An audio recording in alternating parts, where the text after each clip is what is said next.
Oh boy. It is time. Hi. Turn that down a slight bit. Hi Inkate, hi Rory. I'm doing great. Thank you for asking. I just got back from work. Little earlier, not that much earlier. Hi Elfie, it is time. Hey May, this is Randy Feltface. A very surprising vote for Indie Friday.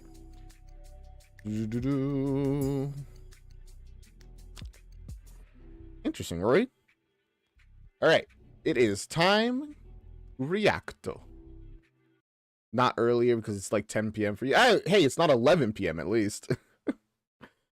Oh, Elfie, I'm so sorry to leave you waiting for so long. All right. Oh, whoops. There you go. Trying to update YouTube, like the YouTube screen. Obligatory reminder, there are captions. Thank you for reminding me. We're only doing Randy Feltface today, or I think there's another thing that we're going to be reacting to, I think. We'll see. 1984. Yes, that's also the thing we're going to watch. By the way, I was a little hungry. So I have like a tuna bagel here that I made. So I hope you don't mind. You guys shouldn't hear me chewing because I like modified audio a little bit, but if you do, sorry. I think you'll enjoy the discussion he brings up about art today. All right, I think that'll be really fun. Rory, you hate tuna. We cannot be friends anymore. Be executed. Sorry. Exaggeration. Okay. Let's jump into the reaction. As always, the original video is down in the description. Go check it out. Give it a like, comment, subscribe to them as well. And for me, I would appreciate it if you did it too. I don't know, maybe. I'm at, I actually have a lot. Progress on the amount of subscribers I have is going really well. Where did I last? 929. Woo! We're literally so close. All right. Let us jump to the reaction. Inky, you hate tuna too? I feel betrayed. Am I the only one with good taste here? There you go. The light was falling.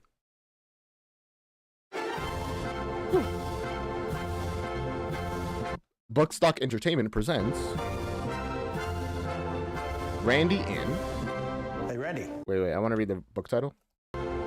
Will you please be quiet, please? Hey, Randy. Yep. Oh, you're allergic to fish, Rory? That's fair. That's fair. Ready to do this? Yep. Randy writes a novel. I realized something.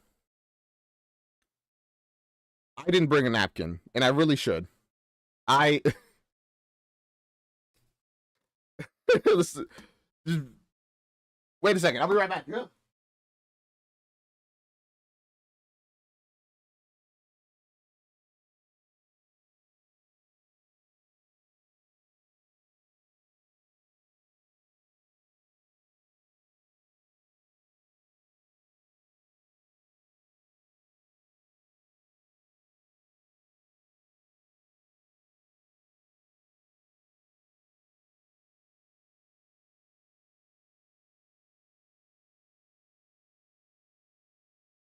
Okay, sorry.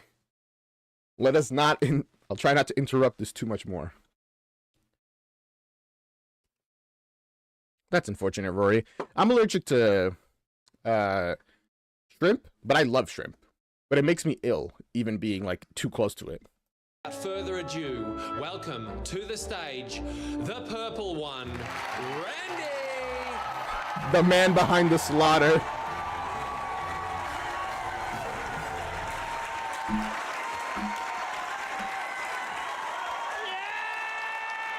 Woo! Thank you. Randy has a lot of presence. I like him. I'm surprised we don't see the puppeteer. Look at you all. Although maybe I shouldn't be. Randy clearly is a human person. This is so exciting! This is my favorite bit of the show, this bit. The expectation.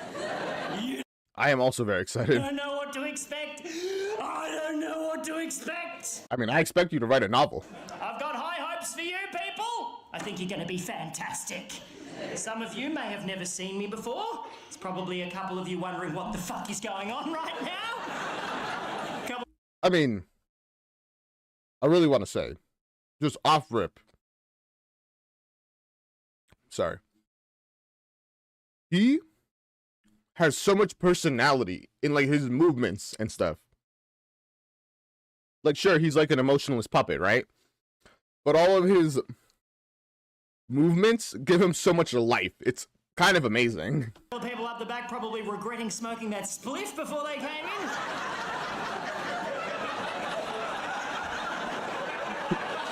What the fuck is that? It's alright, just If you didn't expect this and you were high, that probably would be a wild experience. relax. Throughout the show, I'm probably going to walk from about here over to here. Whew, that's a very wide range.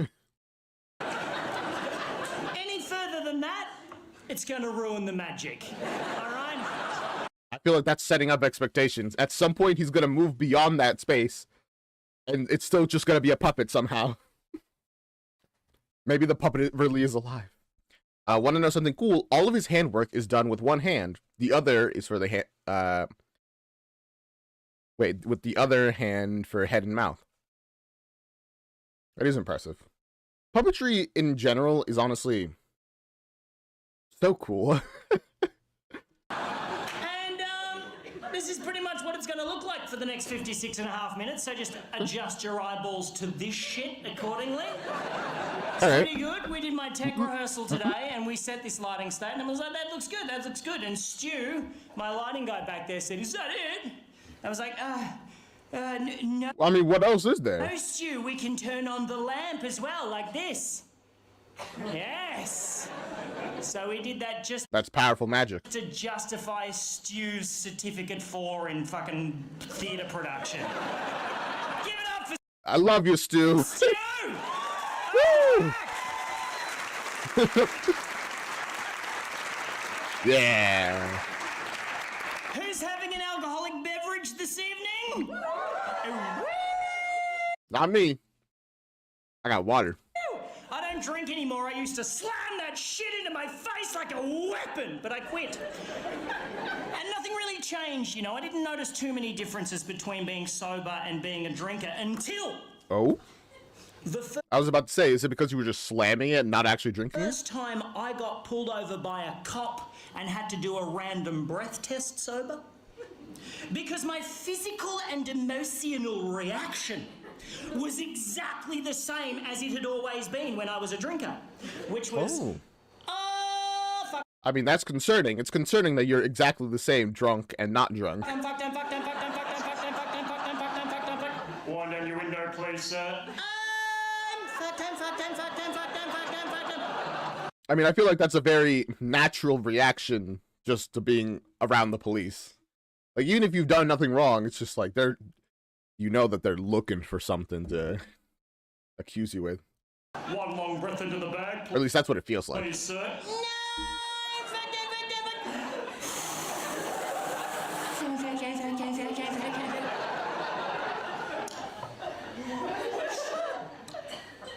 You're free to go, mate. Oh yeah, I am, and the sense of euphoria I felt was the closest feeling I'd had to being drunk since I quit drinking. There you go.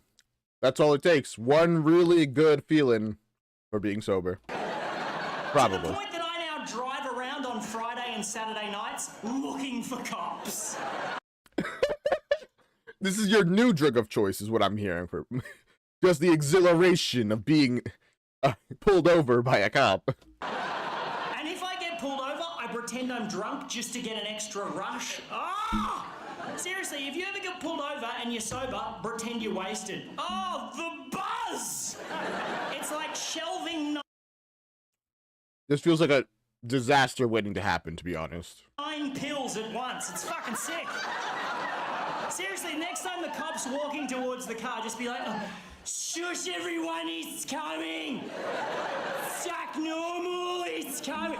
Put it down. Put it down, he's coming. Shush, he's coming. Just make it so insanely obvious that you are supposedly drunk. I'd say they would see through your act. But if they think you're drunk, then they're just gonna be like, yeah, I've seen weirder, probably. He's here.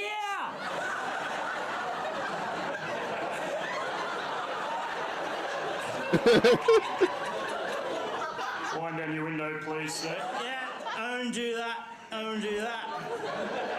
I'm doing it!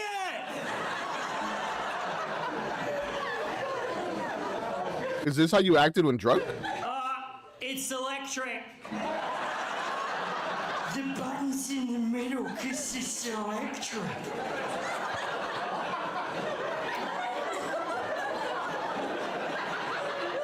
Have you had anything to drink tonight, sir?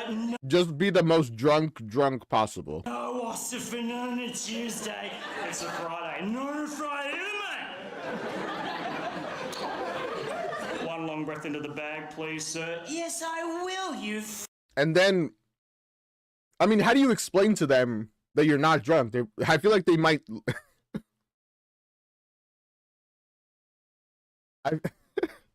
I feel like in a situation like that, they might just get genuinely concerned. It's like, all right, clearly this man is mentally unwell. Get out of the vehicle. We gotta take you to somewhere. fucking champion. Also, that's true, Rory. That is gonna be a wild combination. You know, people say he's a cunt, but I don't reckon he's are. Woo!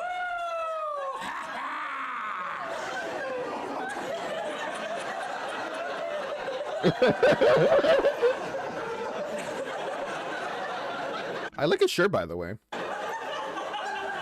Guy dresses nicer than I do.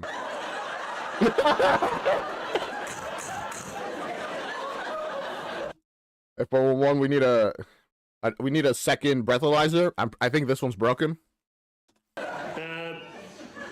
You're free to go. Fuck yeah! Meep, meep.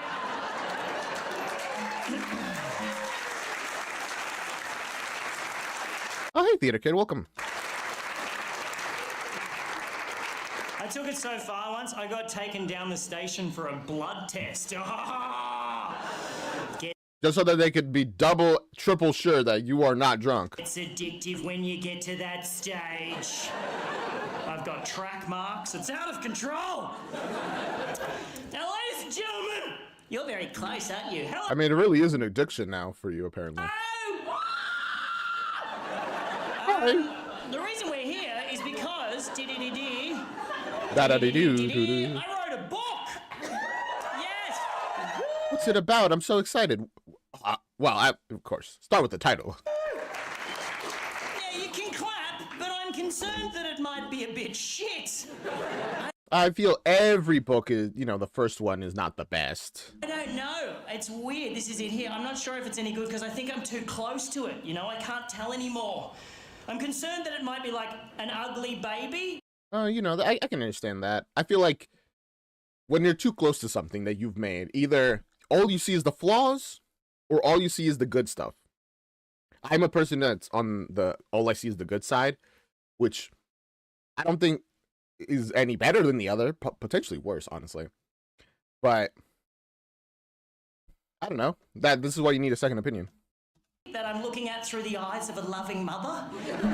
And it's not until I take it out for a walk in its little pram and people start screaming in horror and crossing the street to avoid me that I'll realise I've made a piece of shit baby. There's nothing worse than a piece of shit I guess. baby, is there? It's like, I mean, they could grow into not that babies. who's this little guy? Ah, your baby's a piece of shit! Don't say that about my baby. But do I need to be told it's good to know that it's good.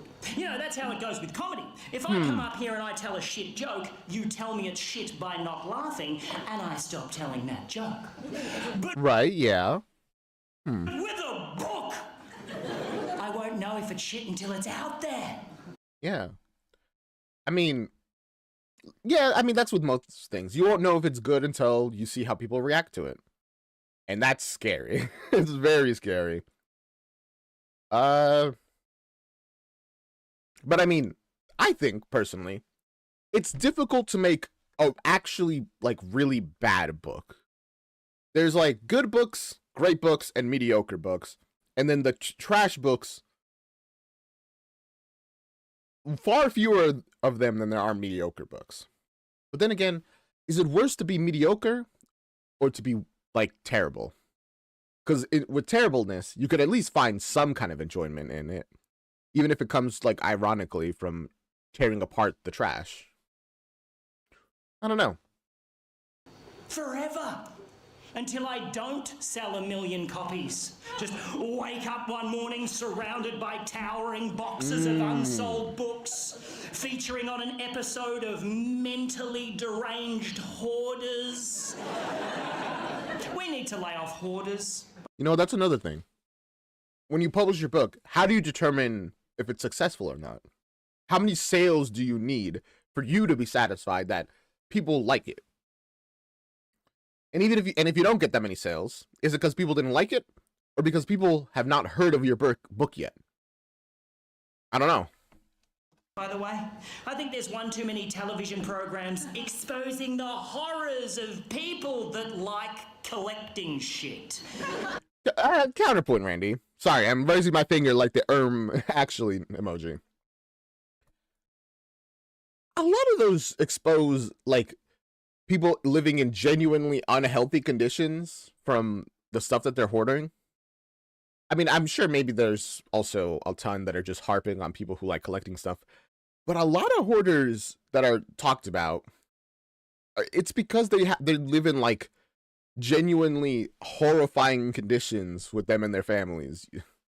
It's their house, let them do it. No, we have to fix them. Also, sometimes those housing conditions get so bad, they literally affect the surrounding homes. No, you don't. People are fucked up. If they want to climb over a stack of cat shit-stained National That is a good counterpoint. Geographic magazines from the 1970s to get to the kettle, fucking let them.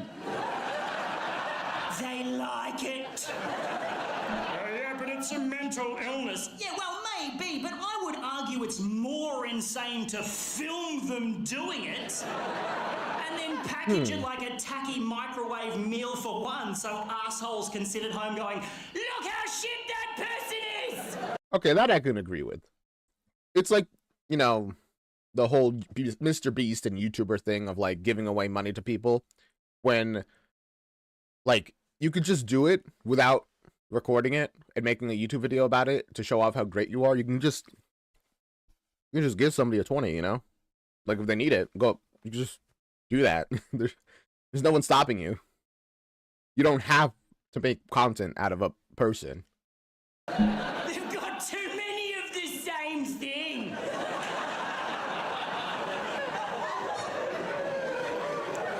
Who's more insane in that scenario, I ponder? Anyway, my book is called Walking to Skye. It's about Skye. Okay. Is that the name or a a place? young man who walks from the southernmost borders of Scotland up to the Isle of Skye in the far north, retracing the footsteps of his great-great-grandfather and having a massive existential crisis along the way. It's a real humdinger! All right, so far, I'm kind of interested. That sounds... It's a bit eye-catching, you know, that title. Journey to Skye, so it's a place, family. Cool, all right. I'm like thinking what kind of story it would be. Would it be like a journal entry thing or first person, third person? This could be a good book, but a lot of things could be a good book. It's all about, you know, how it's done. am terrified to let anybody read it. So what I've decided to do is I'm going to read bits of the book out. You're going to react. And then at the end, we'll all collectively decide whether or not I should kill myself. Okay? Okay. My vote has been cast already. You guys get to hear it later. Here we go. Also, I do hope this is a real book, by the way. Ready? I mean, I know it's probably just a bunch of lines made for this, like, whole bit, but it would be nice if there's a real book to go along with it. Everybody comfortable? Yeah. Anyone needs to go to the toilet or get a drink or anything? No? Any of you? We have time. I'll still be here. If you do, seriously, just go for it, because fucking... You won't be missing that much.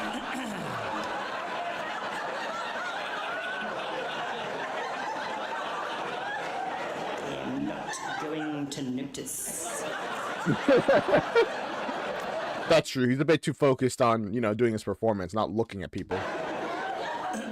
Okay. Here we go. All right. All right. Here we I'm ready. go. Okay. Okay. All right, here we go. Walking to Sky, Chapter 1. Okay. Okay. Ooh, he's nervous. That's gonna be rough because storytelling, you know, you gotta convince people, right? If you stutter out a line, it ruins the impact of the line itself. Also, it is a real book. Interesting, Alfie. Then we'll get a little insight into it.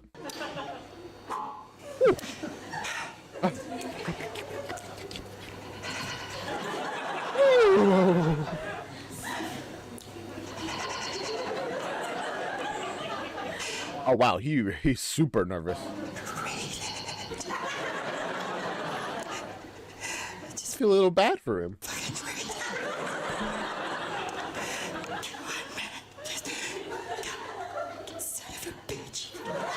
See, the thing is, I can't even really relate to this feeling. Because when I decide to just share content that I've made, whether it has been my YouTube stuff or, like, writing, I do it with very little care. I'm just like, this is a thing I liked. I will post it now. If other people like it, that will be cool. If they do not, that will be a bit sad. Oh. I'm too scared. No, fuck off. It's weird being scared for this, you know? Yeah, he does not want their sympathy. Social anxiety, fears, Redikai. I guess so. I mean, in that sense, I guess. I do have a bit of anxiety when it comes to interacting with people. But not much, actually, now that I'm thinking about it. No, that's a lie. Social anxiety does fear me, I think.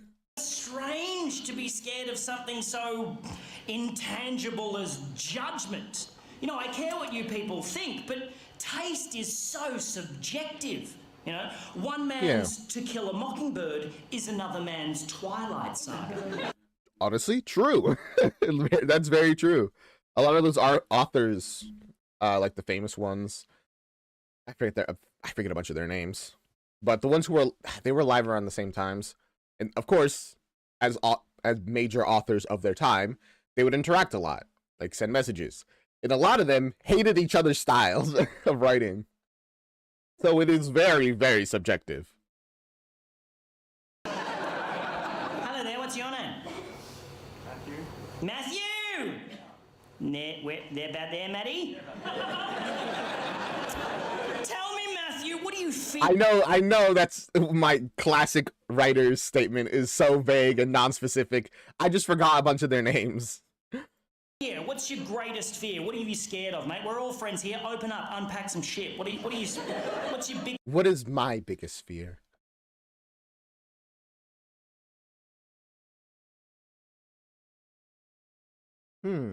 I don't know, to be honest. Like, I know I'm afraid of heights, but that feels so banal compared to what should be your biggest fear, you know? I don't know. I feel like I'm too young to have really developed a fear of like mortality or anything. Because like, also if I'm Christian, if I die, I just go up. So it's just a happy ending for me. Oh yeah, Rory, thank you. Easy. Actually, those are exactly who I was thinking about.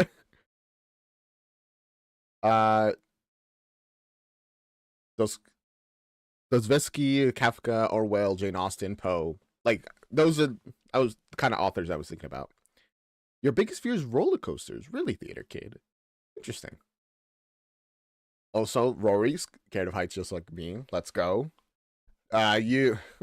You still don't like tuna, so we can't be that close, but I'll let you. It's okay. We'll balance it out a little bit. Dang, I honestly do not know what my biggest fear is.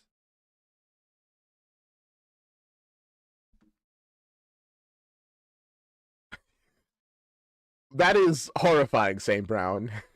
Biggest fear is bugs that burrow under your skin. That sounds horrific. I feel itchy now. Biggest fear, Matty? Same as you, rejection. Rejection? Yeah. Same as me. What do you know about my fear of rejection? It's like, you think your fear is equal to mine? How dare you? Rejection. I guess. How old are you, man? 26! Also, I was going to mention the whole thing about like how when he mentioned it was so weird to be afraid of like something as ephemeral as judgment. I was going to counter, that's actually like the most natural thing to fear. Humans are very social creatures, and like shame and all those like feelings are deeply ingrained into us to make sure that we fit into the in-group, you know, your tribe. Because in the ancient times, if your tribe rejected you, that was death. It was just death. They would kick you out of the tribe and you'd pretty much starve or get eaten by a jaguar. So fear of like that, like shame and like fear of judgment is very, very natural. Your biggest fear is losing what you already have. Okay. See, these are all very like understandable fears that you guys have. I think I'm too secure in what I have to even really fear that. I'm like, man, would I lose everything I already have? I can't even imagine it happening, really. I'm privileged in that sense, I guess. 20s are the time for rejection, my friend. It is the best time for rejection. Have you been rejected a few times? Quite a lot. Fucking rock it up! More than a few. Matty, rock it up, mate. You wear those scars like a fucking warrior, mate. And then you get to 36, my age, and you could not give a fuck, my friend. I'm telling you, mate, rack up the rejection while you can, and then just fucking grab whatever's left. I mean, I guess if you get rejected a ton in your 20s, that would make it a lot easier to not care in your 30s. That's what you've got to look forward to. Let's hear it for Matthew! Yes! Rejection, eh? I think, actually, Mattarectomy, I think for me, Mattanoodles, I think Is he just making up these puns on the spot, or is Matt part of this? I'm actually more scared of failure in this case. I fear that I might have written a shit book and as a result I'll fail, you know. But I believe... I mean, fail what? That's also Ernest Hemingway. That's another author I was thinking about. I believe it was Ernest Hemingway who put it best when he said, "The first draft of everything is shit." All right, what draft is this then? And I often thought of that while I was writing my book. It's a great thing for young readers and young writers, to keep in mind, because it kind of lets you off the hook, you know. Yeah. It makes you feel not too bad when you churn out something akin to 50 Shades of Grey fan fiction. 50 Shades of Grey is already fan fiction, isn't it? Every nerve ending in my my body tingled as he boldly placed his swollen member directly onto my left shoulder. What? And whispered into my ear. How? Because if he's very short, I guess. But otherwise, it's kind of difficult to bend down to whisper into. I mean, even if it's short, it would be very difficult. Tickets, please.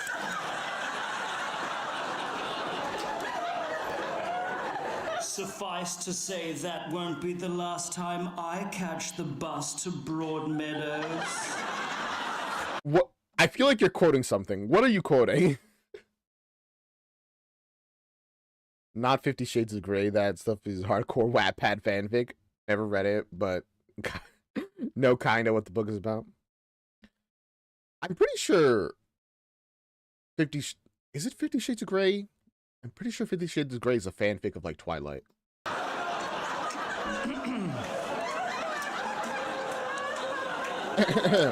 True story. True story.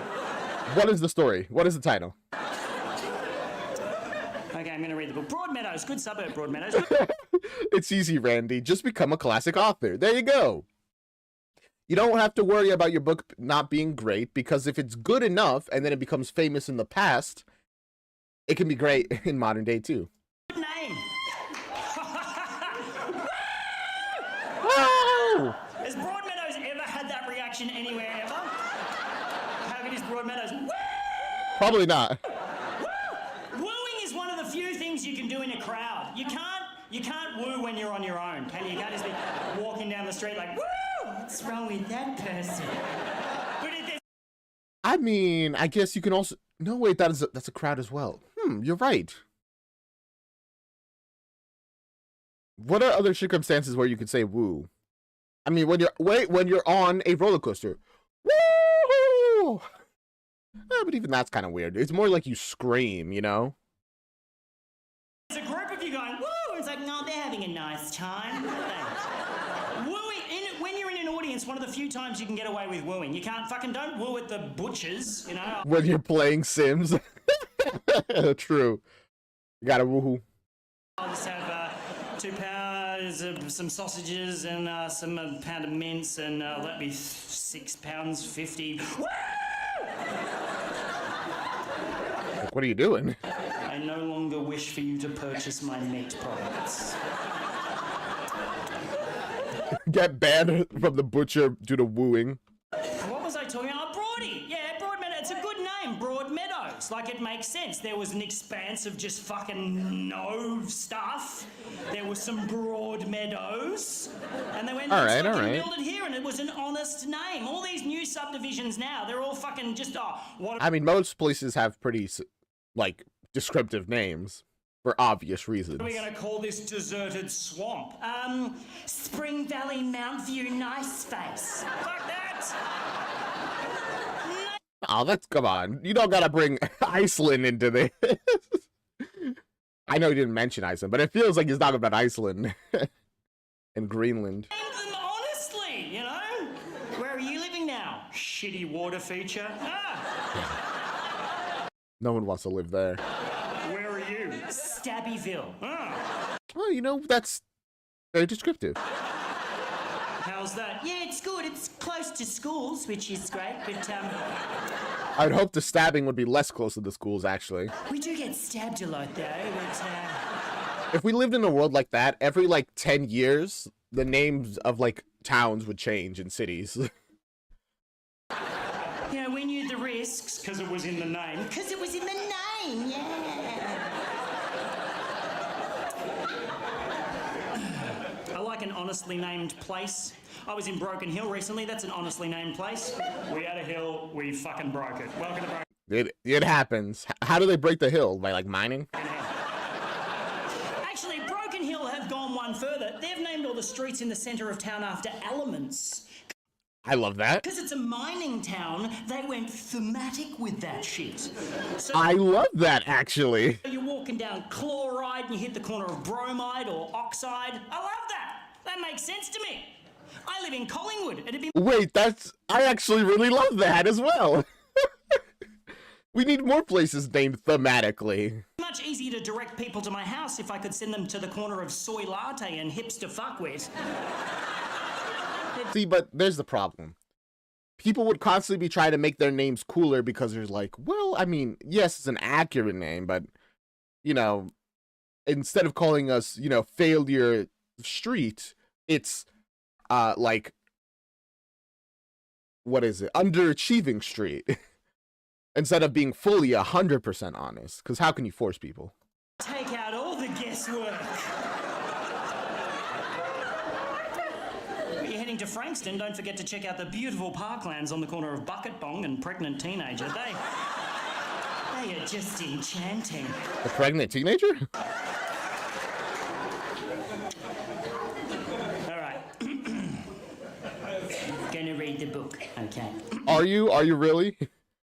Are you really? Here we go. You cool, Matt? Sick.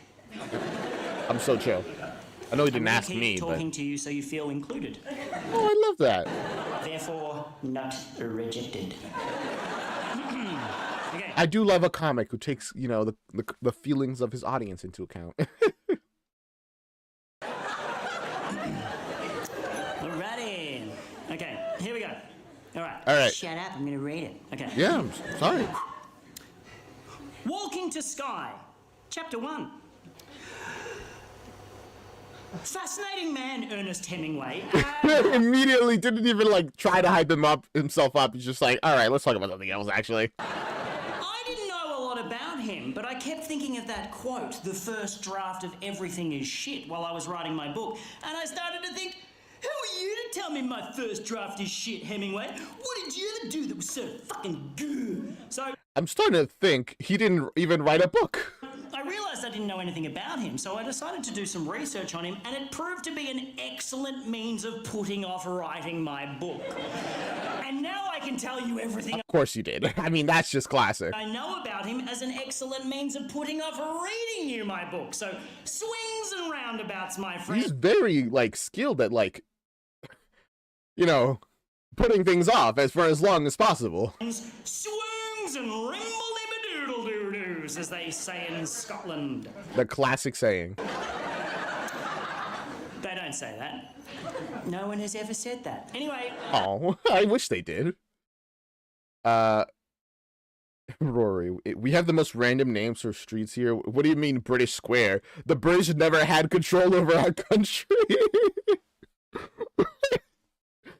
That's actually kind of hilarious. Like, bro, your country, it wasn't even conquered. You don't gotta name anything after the British. what I suggest we do, okay, is I'm just going to tell you a bit about Ernest Hemingway, a bit about Hemmers, and then we'll just let the segue into reading the book develop organically. That's never gonna happen. Like a runaway fungus at the bottom of a misplaced coffee cup. Gross. Guys, how long's this been behind the couch? There's little people in it! Save us! Save us from our porcelain prison! Bro, they evolved. No! You killed them like an eldritch being. We're free! I know you freed them, never mind.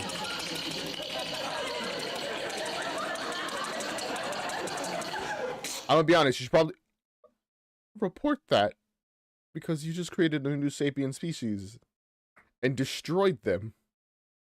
Why? It's just for me, that bit. It's just for me. Okay. Sorry. Okay, here we go, ladies and gentlemen. For the very first time, I would wager in all of your let's living go. memories, I now am proud to present to you the life and times of Ernest Miller Hemingway in approximately 3.5 minutes. Go!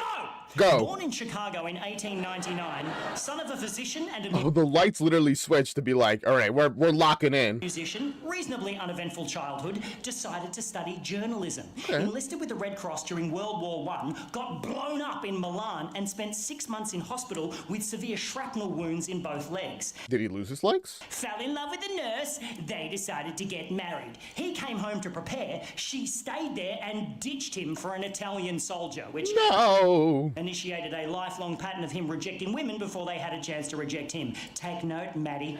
Damn, a single rejection ruined him. Got a job as a foreign correspondent, fell in love with his roommate's sister, married her, and moved to Paris. They hung Okay. out with Gertrude Stein. They Don't know who that is. kicked it with Pablo Picasso. No, he didn't. He started writing. Wait, did they? Right. Is Pablo Picasso the one that is actually not nearly as ancient as most people think of? I think he might be. In earnest, no pun intended, moved to Toronto, Fully intended. had a kid, moved back to Paris, published a couple of books, Okay. cheated on his wife, got divorced, married the other woman, Major L. converted to Catholicism, cut his head open after pulling on a cord thinking he was flushing a toilet, and instead ripped a skylight from the roof and smashed it onto his face. That probably will not affect him for the rest of his life and his trajectory because of the brain damage. Moved to Kansas City, had another kid, his dad committed suicide, he shot a lot of That probably won't affect him. bears for some reason. Had a Probably because, whatever, move on. car accident, had another kid, went to Africa to kill some wild animals and got dysentery. Deserved. Karma. Published Yeah. a book, moved to Cuba, shot himself in the leg whilst aiming at a shark. Bro, stop shooting stuff. Cheated on his wife, got divorced, married the other woman, published For Whom the Bell Tolls, Oh, sold right, he's an author. I forgot about 500,000 that. copies in a couple of months and got nominated for a Pulitzer Prize. Cheated on his wife. We saw a musical about the Pulitzer guy. Terrible guy. Can't believe they made an award after him. Got divorced, married the other woman, How many times is he gonna do that? became the self-appointed leader of a band of village militia outside of Paris, and was subsequently brought up on charges for contravening the Geneva Convention and got away with it like a fucking champion. I mean, that's why they call it the Geneva Suggestion, man.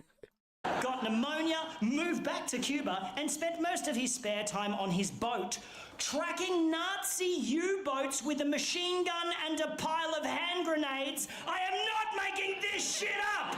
Why does he, like, vacillate between being the worst and also the coolest guy ever?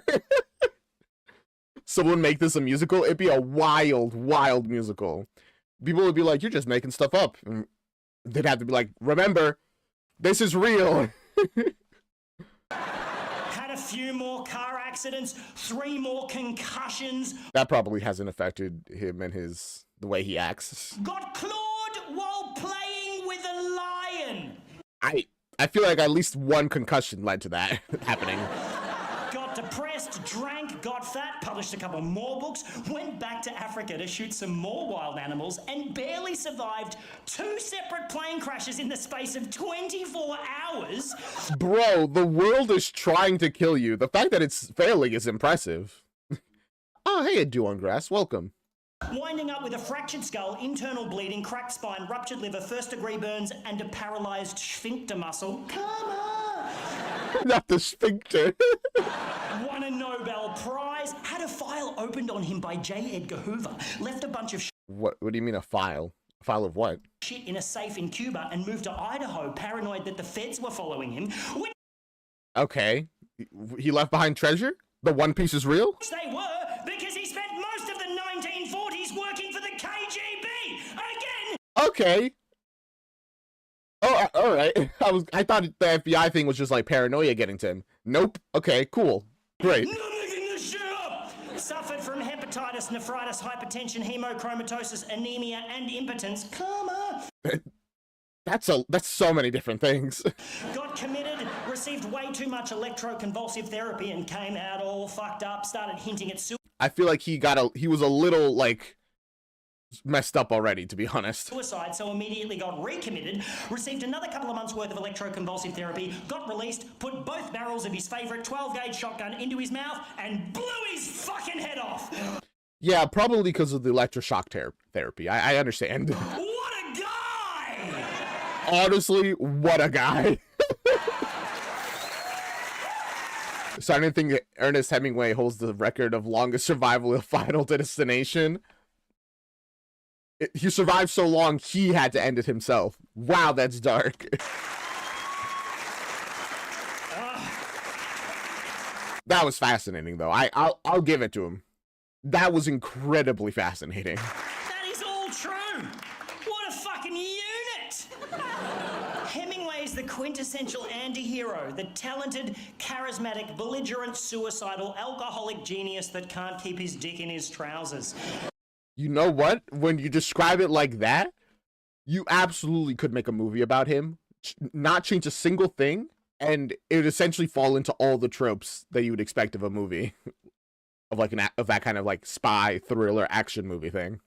And he still found time to write about 15 books. I've written one. That's impressive.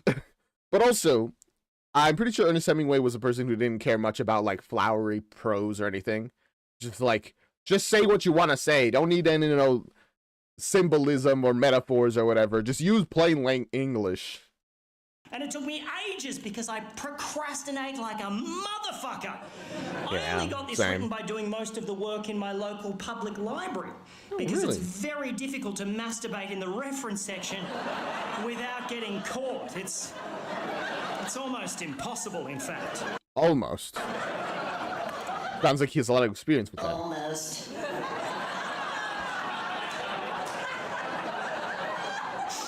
Oh boy. I don't even enjoy masturbating anymore. I just do it to avoid other tasks.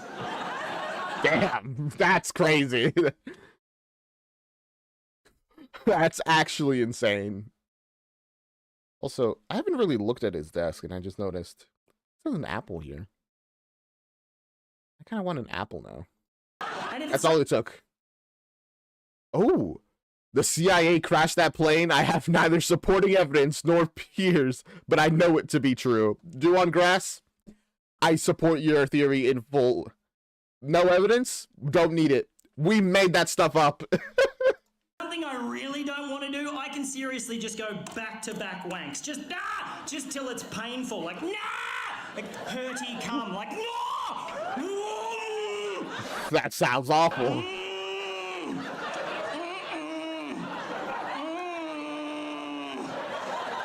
Stop making noises, please. Okay, fine, I'll do the fucking dishes. And you know, the weird thing about books is that you only really need to write one to be considered to be a great writer. Until last I mean, assuming they like that book, yes. year, To Kill a Mockingbird was the only book that Harper Lee ever published. One book in 89 years. The author of To Kill a Mockingbird was alive by the time this came out? To be fair, that book did win the Pulitzer Prize and sold over 40 million copies, so she didn't really need to do another one, did she? I mean, Hey, no, Harper, but... you gonna write another book? Nah? Did you read the first one? Fucking nailed it! Fucking nailed it! I mean, fair enough. I'm just doing the one. Just doing the one. Imagine if I did that, came up here, told one joke, and then stared at you for 58 minutes. Assuming you told a joke so funny that for the next 58 minutes, we were all just...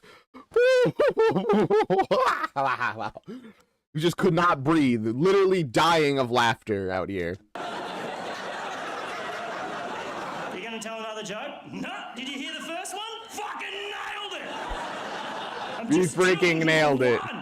There's not many jobs where you can just do the one, is there? Just writers and suicide bombers. Yes. Hard to do two of those. Or maybe UFC fighters that get punched in the head so hard in their first bout that cerebral fluid trickles out of their eye sockets. Oh, that's fucked, Randy. I mean, I guess they will be famous for that, for dying on their first match. Oh, imagine that, having so little need for gratification. What's their secret? Randy, think smarter, not harder. There's a book where every word is meow. Create one where it's only wolf. I'm on it. Wait, no one steal that idea. I'm stealing the idea from Rory. No one else steal it. Maybe more than once if you suck at your job. For the bombers. True. It happens. It's pretty much the perfect example of why we're sort of festering in this evolutionary cul-de-sac, isn't it? Welcome to planet Earth. There's approximately 7 billion of us. As you can see, there's quite I'm sure we're well on our way to 8. a few of us that don't have any clean Dang it. Theater could stall it. drinking water. Oh, here's a large group of us that get paid millions of dollars to knee each other in the face. So, obviously still ironing out a few of the kinks. Yeah, capitalism is messed up. Martial arts, mixed or otherwise, should not be the domain of fat-necked ruffians trying to stomp on each other's ball sacks. Just as yoga should not be taught by 22-year-old gym instructors that did a one-week yoga retreat in Bali and But I mean, they're still the ones doing it. now get around in low-slung fisherman pants with a bindi and a plait talking about mindfulness like they've ever had any fucking life experience at all. I'm sorry. I mean, I feel if your yoga, instructor is not at least 80, doesn't know what he's talking about. Not that I have one. It just feels like every depiction I've seen of one that is, in their 20s, 30s, it's always like, it's not great, to say the least.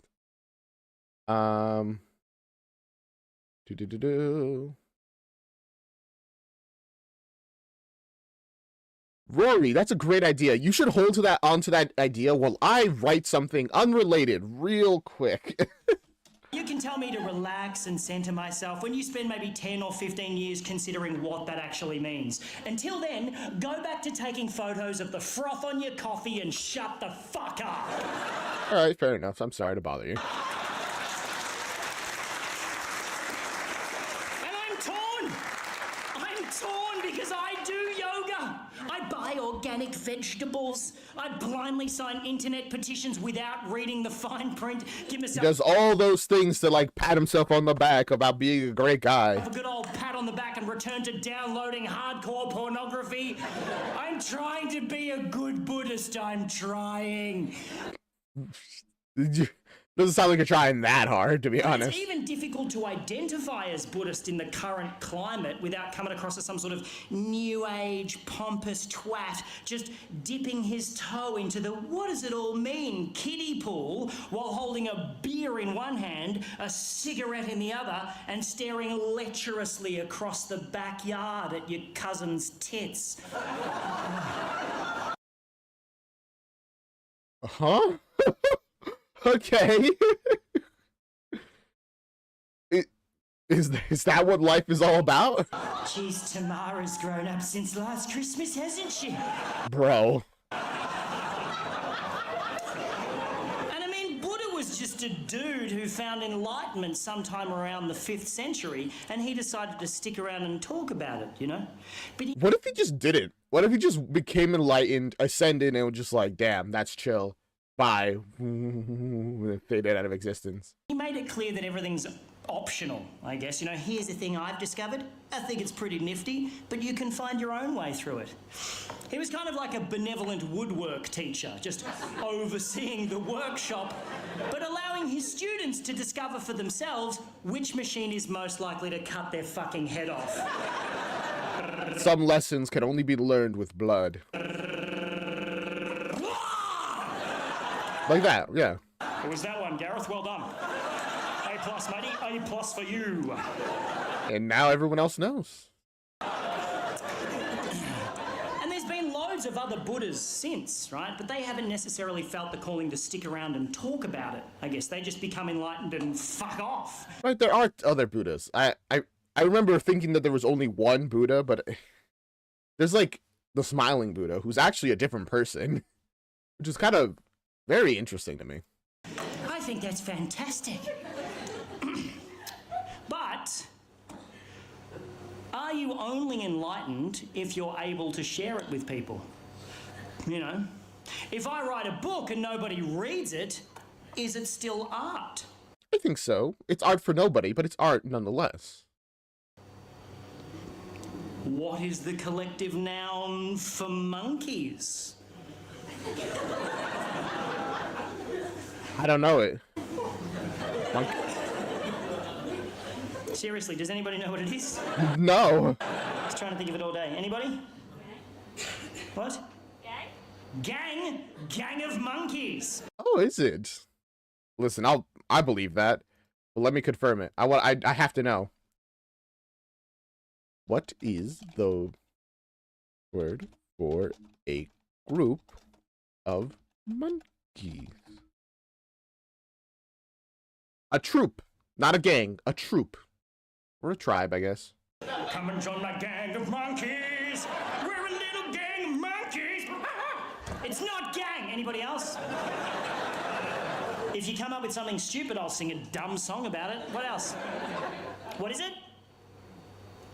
Oh, you people are fucked. Somebody said it, and immediately it's like, I didn't say anything. I'm sorry. Does anybody know what it is? It's not barrel, by the way. Damn, that would have been a good one. It's troop. What did you say? Gang. What's your name? Who said gang? Where are you? Victoria. How are you, Victoria? Hi, Victoria. Victoria.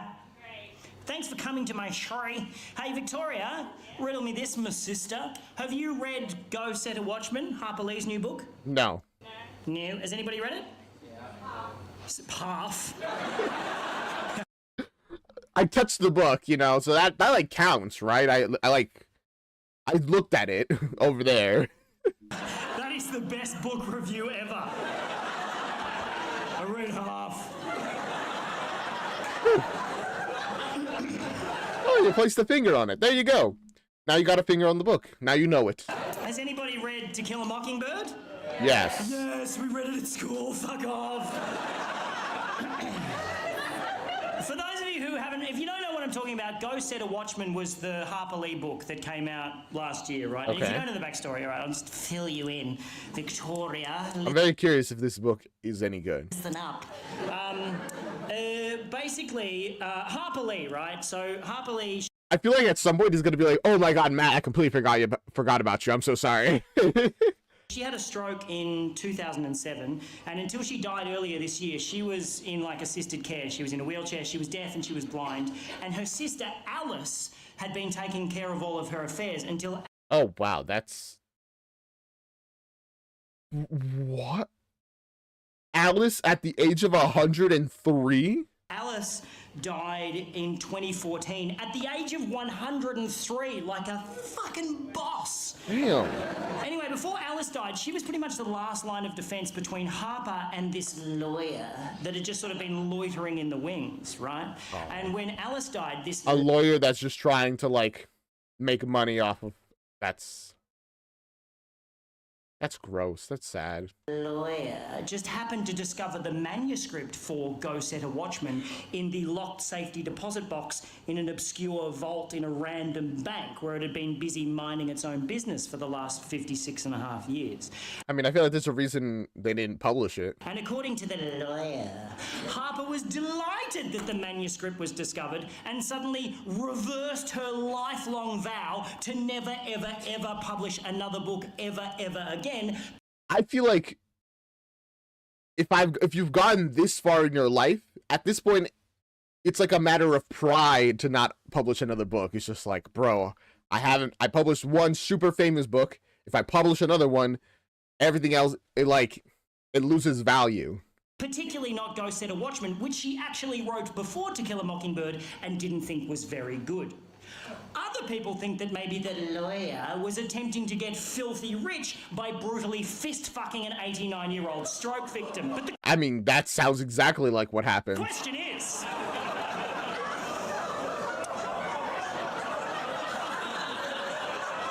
They found it really funny to mess with, like, stroke victims. The question is, if To Kill a Mockingbird had have stayed in that vault alongside this newly discovered manuscript, would it still technically be a work of literary genius? Or is it only once something's been evaluated by the world and possibly someone's made some cash off it that it's considered to be valid artistic expression? See, that is a very good question, actually. If To Kill a Mockingbird had never been published, it was discovered in that vault, it was then seen and read by people, would it still be art? Would it still be considered the unbelievably important piece of fiction that it is considered now? I think it would still be art, but I don't think it would be nearly as important. It would not be added to like the curriculum for people to read in like schools at all. There would be like zero chance of that happening. This kind of reminds me of the paintings of, gosh, what's that art name? Let me look it up real quick.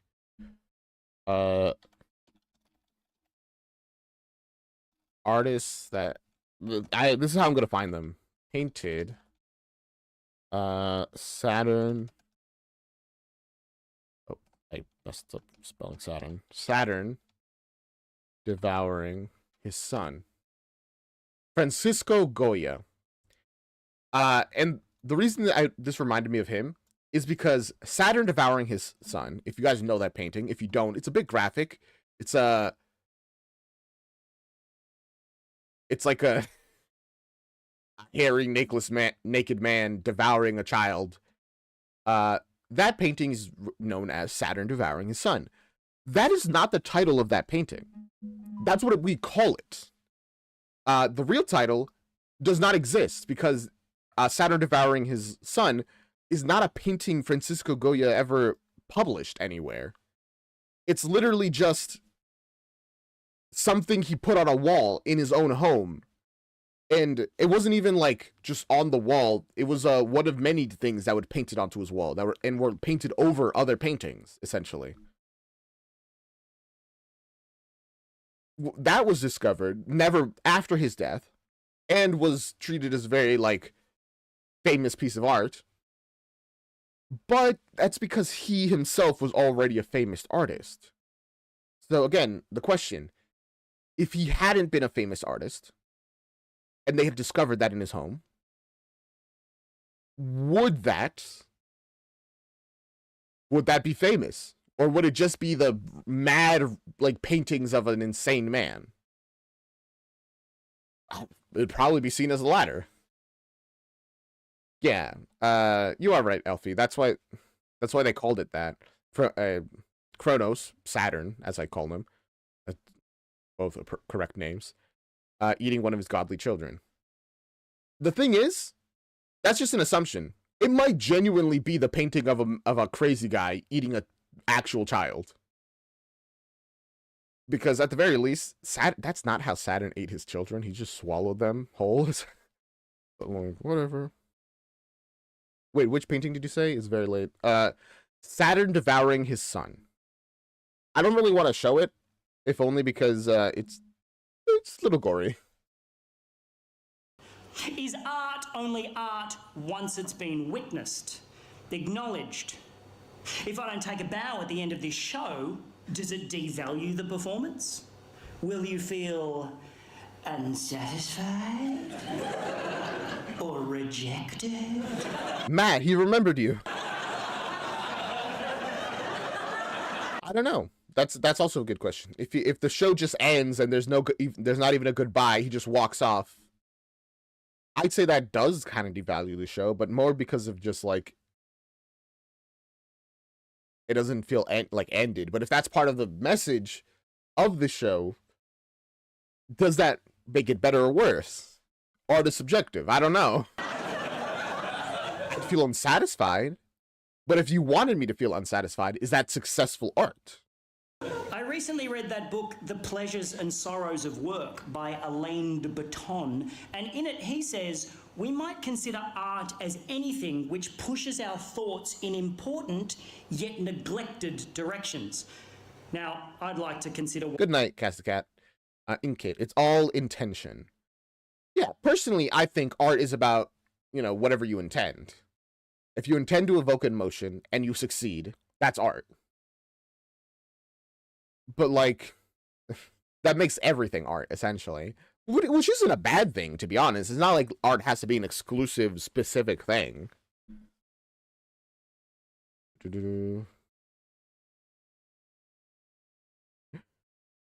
Interesting, Rory. Sleep well. What I do, artistic expression, but that sort of poses the question, do people really need their thoughts pushed in the direction of old ladies being brutally fist-fucked? Is that my artistic legacy? Man, that's actually a really good way of wrapping that back Is to that what I'm- that joke. I'm going to leave behind. You know, oh, Randy, he was the old lady fisting guy, wasn't he? Yeah, very droll, yeah. Because Ernest Hemingway is remembered. Is that Is that a terrible legacy? Kind of. He's actually bringing up very interesting questions. I didn't expect to have such thoughtful thoughts while watching this. Remembered more for his literary talents than for being an insufferable cunt with a penchant for killing shit and cheating on his multiple wives? Does his artistic legacy outshine his tactless and unfortunate personal life? Is it better to be a mindful human that leaves no palpable remnants of artistry behind, or a violently unlikable sexual deviant that shits handfuls of heartbreakingly beautiful sonnets and sonatas out of his asshole before brunch?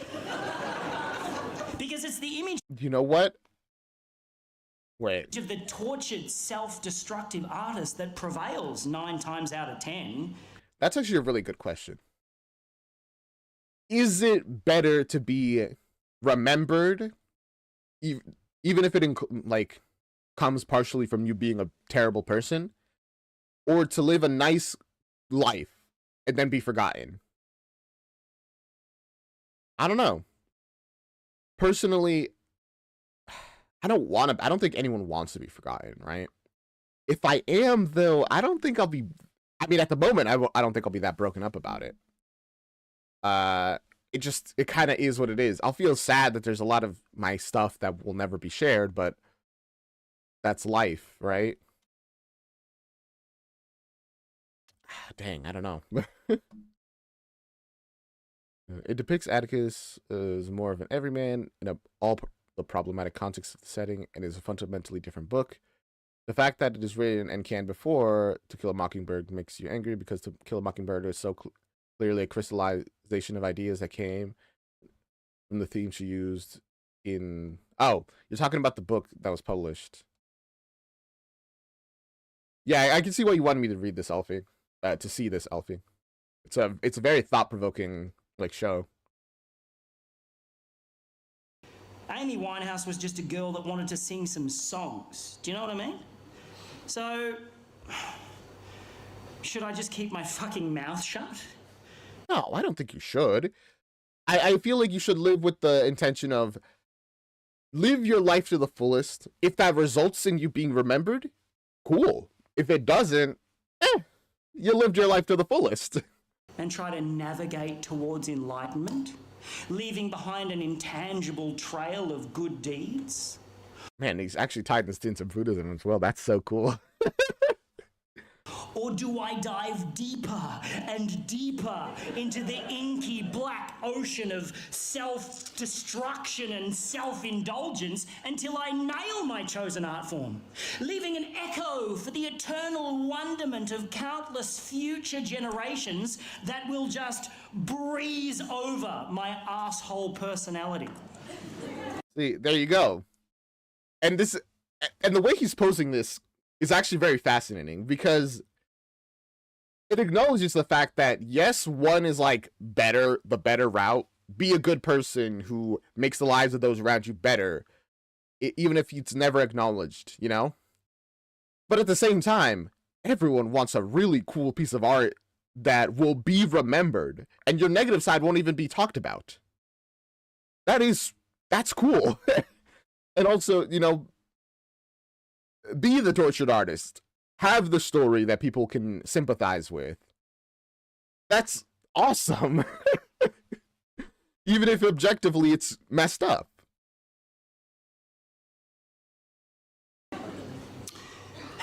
It's what's keeping me up in the night times. It's like immortality. In a way, it is. To be remembered eternally. Not for any of your flaws, but purely as the guy who made this crazy piece of art. The one thing that you really wanted to make. That everyone, maybe they don't all love it, they certainly all remember it. Yeah.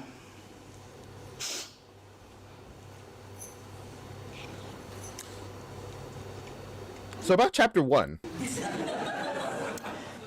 You know, from the moment we're born, we become less than human. You know that? What do you mean by that? You become less than human. All the bacteria from our mother is passed on to us on the way out of the womb, and from then on, we just continue I mean, a lot of her bacteria affects us while we're in the womb as well. to collect shit But you are right that yes. on the inside and the outside until the day we expire. Occasionally you get to choose what that shit is, but most of the time you have very little say in where it comes from or when.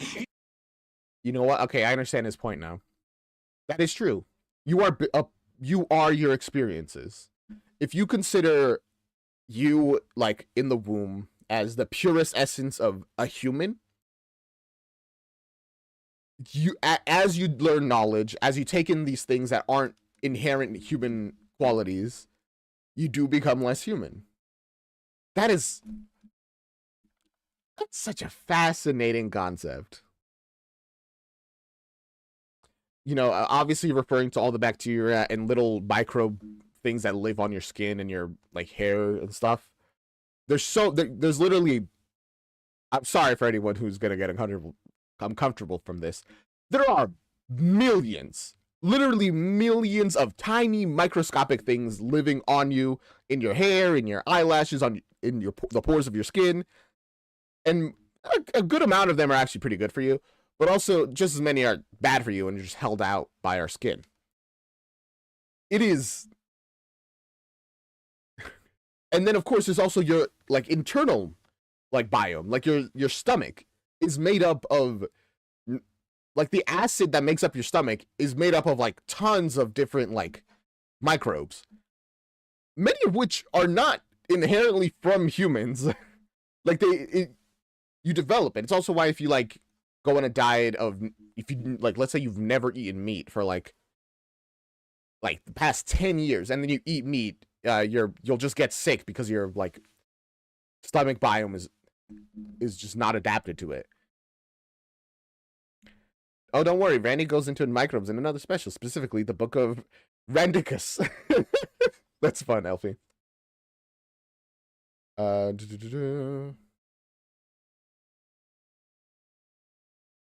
Hey, Rory, the fun of this show and your tiredness are fighting. That's so sad. I mean, if you have to sleep, go to bed. But if you want to stay up, we'll still be here.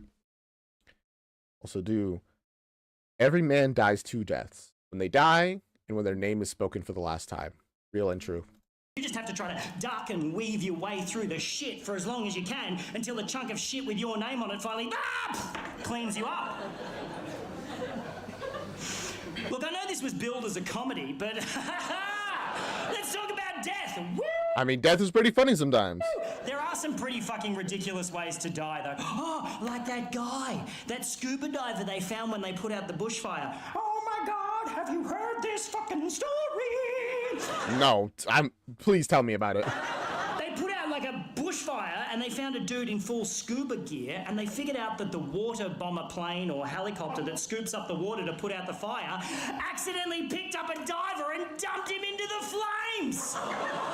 That is the worst possible luck. Like, genuinely, what are the odds of that happening? Of you, a person in this massive ocean, are picked up by a helicopter. That is, I mean, probably higher than you think, if because I imagine the helicopters pick up water, like, off the coast. They don't go that deep into the sea. But still, that's awful. What a fucked up way to go! I mean, it'll be remembered in this show, at least. It's pretty much the polar opposite of he died peacefully in his sleep, isn't it? Just dumped out of a plane into a blazing inferno. It's like got dragged from the sea and thrown it. Yeah. Oh, right. It exploded because, you know, oxygen burns. With a highly flammable gas tank instead of a parachute strapped to your back. No! If the impact didn't kill him, the explosion certainly did. I just wanted to look at the fish. Oh, it's from the lake. They wouldn't want to salt the earth. You're right. That's still bad luck, man. Ish.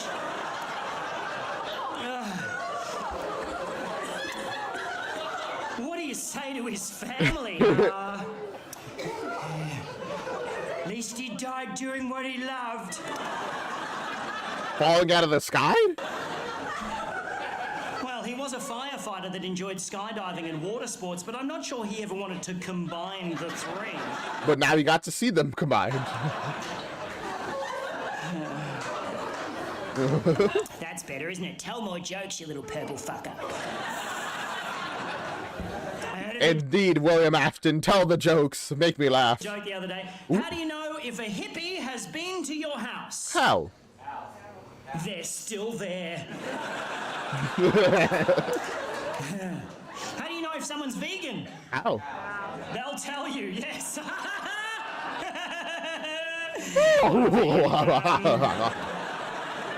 That was good. That was good, actually. I initially became vegan for environmental and ethical reasons, and now I just do it to give people the shits at dinner parties. Get it away, I can't eat that. Meat's murder. Stop having fun, everyone! It's a fun Honestly, that's a pretty good reason to be vegan, just to like make other people upset. funny conversation, the vegan one. You bring it up and people just go, shut up, fuckhead. But it's funny. Because you know you don't actually need to eat meat. You don't need it. Nobody actually needs it. Unless you're on hemodialysis and you have to inhale a rare porterhouse steak every 3 hours to stop your kidneys packing in. You don't actually need it. That makes it a choice. And it's your choice. As long as you understand that that choice is born from belief, and that particular belief is called carnism.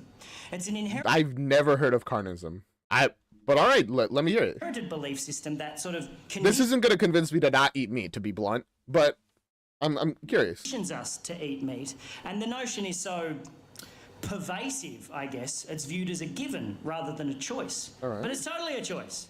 I mean, I agree, it is a choice.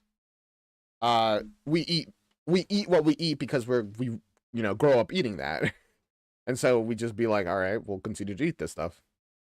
Which is why choosing to not do what everyone else is already doing and has been doing is seen as like this strange thing, being vegan. Where do you get your protein from then, you little poofter? Beans. Peas. It's crazy. And I know it's easy to just lump veganism in with all the other food allergies and just And also, additionally, I feel like there's the very easy logic of, oh, well, peas, that's less protein than eating, like, just a steak. And it's like, maybe. Is it? Like, beans and peas? I feel like those provide a decent amount of protein. go, they're the annoying fuckheads that don't eat the good stuff. Which I get, I totally get. We're having Christmas at my house this year, right? 3 months out, my cousin calls me to discuss her son, my cousin's son, which makes him... I also don't know the name for this. If you know it, please tell me. someone I couldn't give a fuck about. Anyway, Oh, I tried. she calls me up. The first thing she says, she doesn't even say hello. The first thing she says is, Brayden can't have blue. What the fuck? Blue what? Brayden can't eat blue foods. Apparently this kid, if he eats anything with a blue food preservative in it, he just taps out. I feel like you got to be more specific than that. Like, what specifically is the blue? Like the blue dye in a lot of stuff? Like, is there a blue dye he can eat? That is bullshit. Firstly, don't call your kid Brayden. Good advice. Give him a cool name.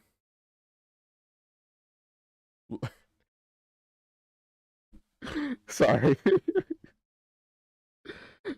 I immediately was like, call him Jeremy.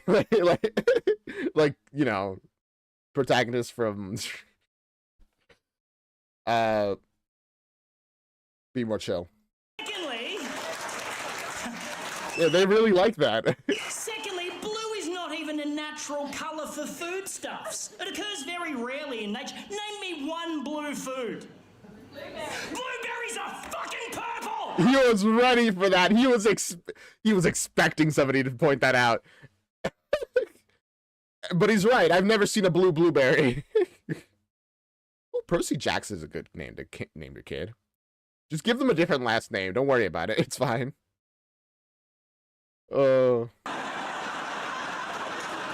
Also, when I was gonna say Jeremy here, the reason I laughed was because I thought of Jimmy here, a reaction YouTuber. I'm talking about Mentos blue, like 7-Eleven slushy blue. What flavor is that? Fucking highlighter? I know, Randy. Blue means mint. Mint is green. If you planted mint and it came up blue, you would set that shit on fire. I would sell that. I'd be like, whoa. And it's cool. It's cool. It's like ice. It's like water. Water is clear. The only time water is blue is when there's billions of tons of it and it's all in the one spot. And that's because, you know, reflects off of the sky. And then it's got all sorts of shit in it, like salt and sharks. Blue means sharks in it. I love that. Sharks are like doggos. And like wild dogs, you know, they can be a little dangerous, but generally fine. Don't eat it, it's got sharks in it! I mean, I feel like a lot of people would eat it because there's sharks in it. You know, when sharks eat people, it's fucked, but it shits me how they immediately go out and kill the shark. Like, oh, it's gone rogue! It's gone rogue! No, it hasn't. It's just doing what millions of years of evolution have programmed it to do. Fucking swim around eating shit. Yeah, I mean, sharks are literally, the way they, like, experience the world is, like, by biting stuff. They bite you, and they're like, oh, I don't like that, and then go off. I mean, you're crippled for life, but they're just, like, checking you out, and they're like, what is this? Yeah. Ah, that's a person. Yeah, but... It came into our bit. Bro, we go into their space and be like, how dare they attack us in our space? But I mean, that's just humanity in general. Human space is wherever a human is, as far as humanity is concerned. This bit's our bit of the ocean. What? No, see that bit there? That big fucking wet bit? That's its bit. This bit here, all of this dry bit here that you're standing on with your legs that have evolved to stand on the dry bit, that's your bit. I mean, it's theorized actually that humans, part of the reason we lost a lot of fur and like learned to stand up was walking in the shallows of, like, you know, for fish and stuff. So technically that's like, that area is our, like, territory, actually. You're going to Assuming that theory is true. bit, you're gonna get bit. That's the lesson. Testify. Testify.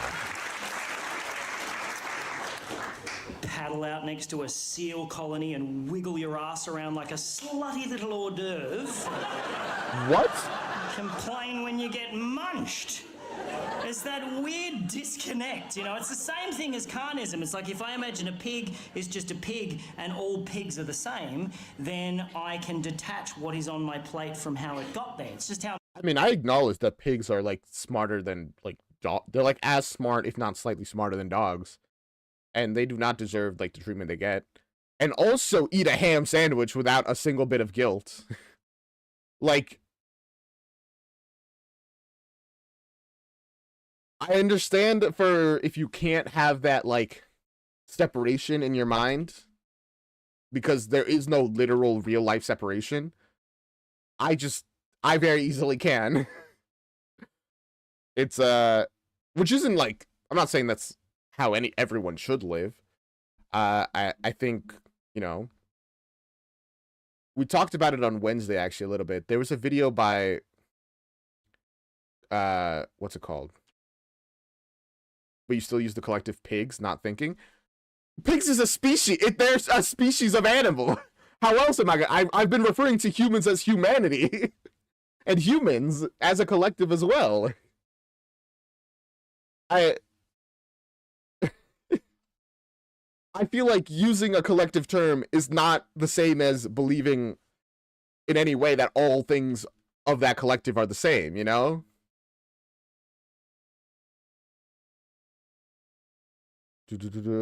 Oh, that's cool, Rory. Drag queens are on Serbian national final for Eurovision. Cool. Honestly, dude, you made me lose track of what I was saying. Yes, no fault of yours. I actually lost fully where I was going with that. All right, we were talking about a video uploaded by Kursagat that somebody wanted me to react to, but I had already watched it, which was talking about how, like, the whole food industry, when it comes to, like, meat, could be so much could be so much more ethical for practically pennies on the dollar. Not even practically, literally pennies on the dollar. If we made pretty much every meat like 50 cents more expensive, every single animal would be living happy lives, you know, before they're butchered, and they'd be butchered ethically and like peacefully.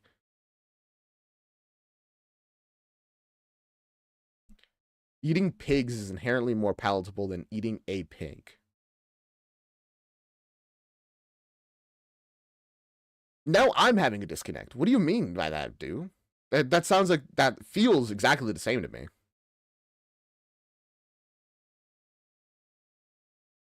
Like, I eat a pig. A pig. It was an animal that was, you know, that lived a life. Hopefully a good one. Probably not a good one, though. Because, I mean, I've grown up relatively poor, so we certainly are not buying meat that has been ethically sourced. That's the tragic, like, unfortunateness of life. Most of us are brought up, you know. But if you saw someone slit the throat of a Labrador and then string it upside down to die an excruciating death, just squirming and bleeding out at the end of a steel hook, you'd think it was a bit fucked. How is a pig? I mean, it is. Any different? It's not. It's not. It's actually not. I said that on stage in Rockhampton in Queensland about four months ago. I was like, I don't know. Based on their reaction, I'm very curious. Why do they react like that? What's Rockhampton in Queensland known for? how is a pig any different? And a man in the audience yelled out, bacon! Touché, sir. You win this round. That's a powerful line. He actually came up to me after the show. I was standing at the merch desk. It's like up north, a very farming area. Okay, that makes sense. Not selling anything, and I saw him coming from the other side of the room. He's this massive dude. He's like, you're a large man. He said, I hope he was nice. I was the one that said bacon. He's like, fucking don't kill me.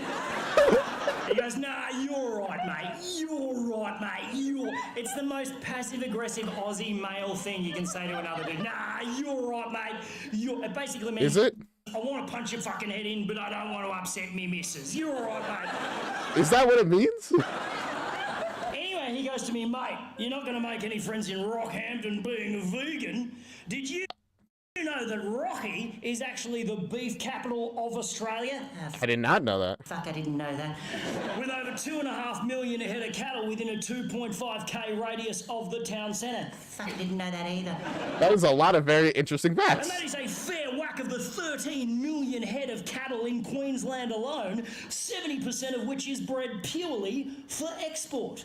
Few fun facts for you, matey. Few fun facts for you. I said, thank you, sir. I did not know any of that. I feel like that would have been a very good thing to know. Before making, like, mentioning that in this area. Not that I think, you know, that should have prevented him from saying what he said. Do you know If anything, I feel like saying it in this area is probably the most appropriate place to say it. that globally, cows produce 38% more greenhouse gas than every single car, truck, bus, boat, train, and plane combined each year? that breeding animals for food uses up 1/3 of the planet's fresh water, takes up 45% of the Earth's surface, and is responsible for a whopping 91% of Amazon destruction, making I'm very curious about why that causes the Amazon's destruction. I believe his statements, to be clear. I'm just curious why.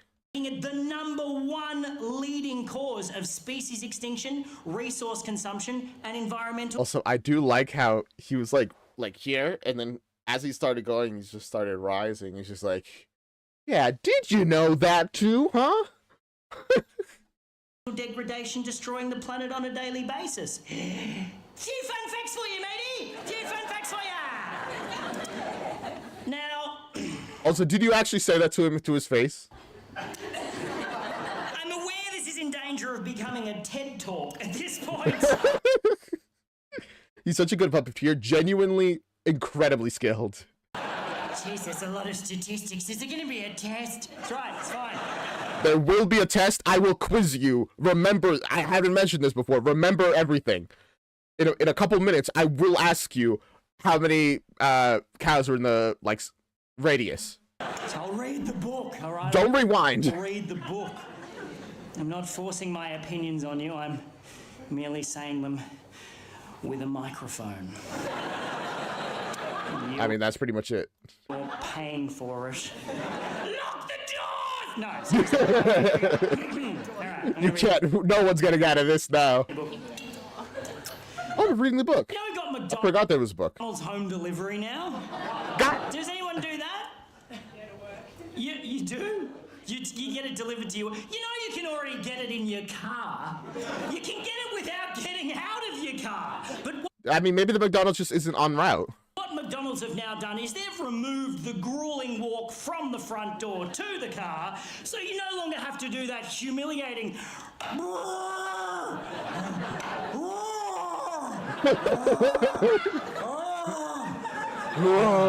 now I have to open my car door. Oh, God damn you. God damn you. Click. Listen, the U.S. has a very high obesity rate. It's rough out here to even walk. Why cannot they just bring it to my house? And if only they could also bring it into my house so I don't even have to get up from playing a video game. You work at Macca's. Referring to McDonald's, I think? And the deliverer sits there for ages before the drivers get there, but don't buy it. Well, now they can. All right. I think it's a good thing. Keep the fatties off the Honestly, I do think any delivery service is a pretty good system. streets. Stop them hogging up the footpaths. They want to eat shit, let them do it in their own home. Who's with me? Who's with me? Whoa, Clap that. It's a horrible thing to say. Monsters. Okay. You all good, Maddie? Sweet. Okay, here we go.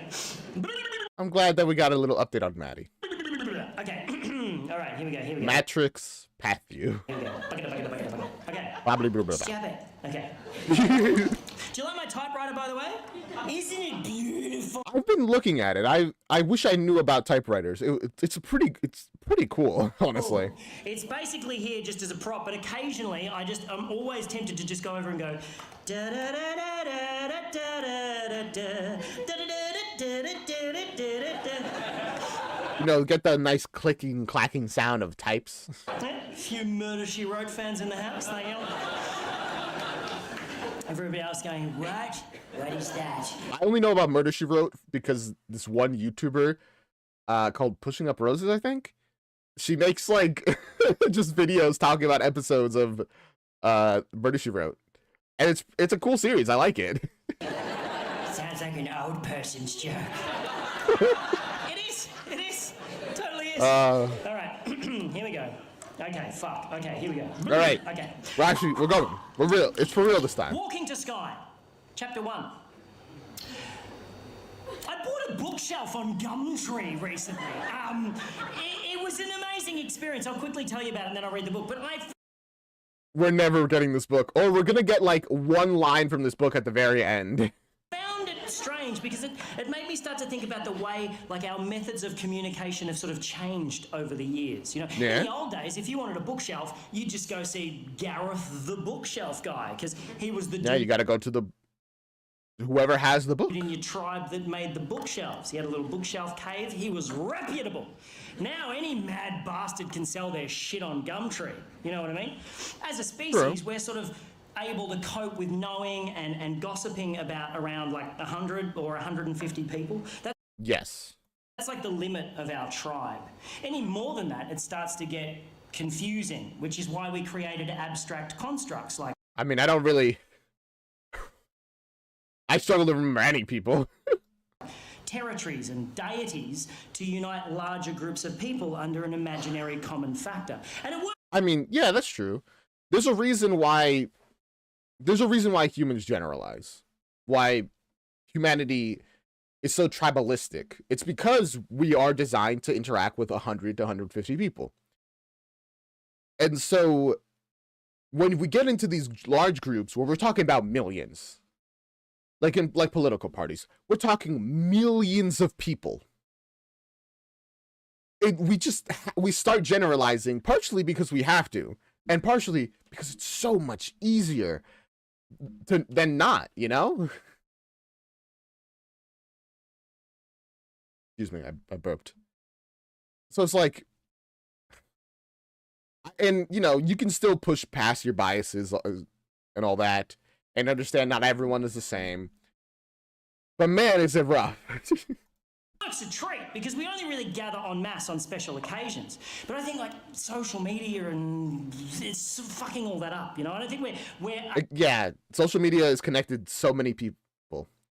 How many of the 929 subscribers can you name? Well, there's this one obscure subscriber called Elfie the Epsilon. I know them, so I feel like that's pretty good. There's Best Lorem, and that's 2 so far. There's also that one and the other one and the other one. So let's say at least 5. Yeah, that's at least 5.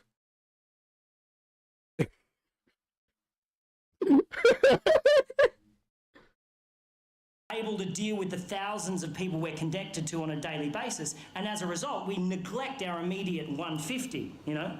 That's true. We get too interconnected that the social media has connected us in a way that we're just not designed to handle, to be completely blunt. That's why I never get invited to parties anymore. It's Yep, that's the reason. because I ramble on about veganism and fisting old ladies. Yep, that's totally it. It's because I'm not on Facebook and everybody just assumes you are. I am so behind on the births, deaths, and marriages of my friends that I feel like the time traveler's wife every time I go to a party. I'm like, this is Tim, he's our son, he's 6 now. Fucking didn't even know you were pregnant. I didn't know you had a son. That's crazy. Anyway, and you know smartphones aren't that great. You know that, right? Right. They're not that great. You don't need They aren't, no. the internet in your pocket. You work at Coles, okay? Yeah, but I like it. I like reading. That's all I do on the internet. I read. You're not working for the president.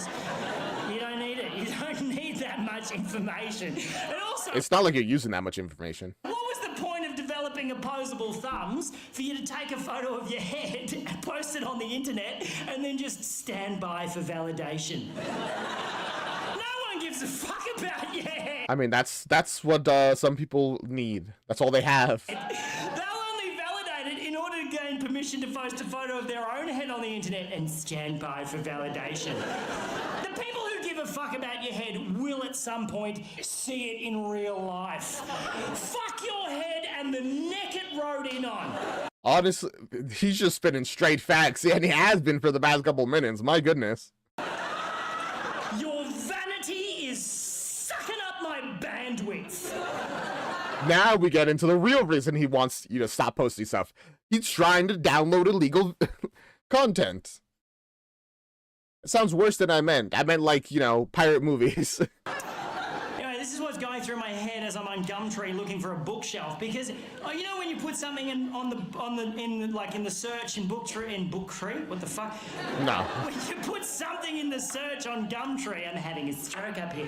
I am as well. Yeah, when you put something in the search, right, and like, there's always a couple of things that come up in the list that are like the polar opposite of what you search for. I'm like, get out of my I've never used Gumtree.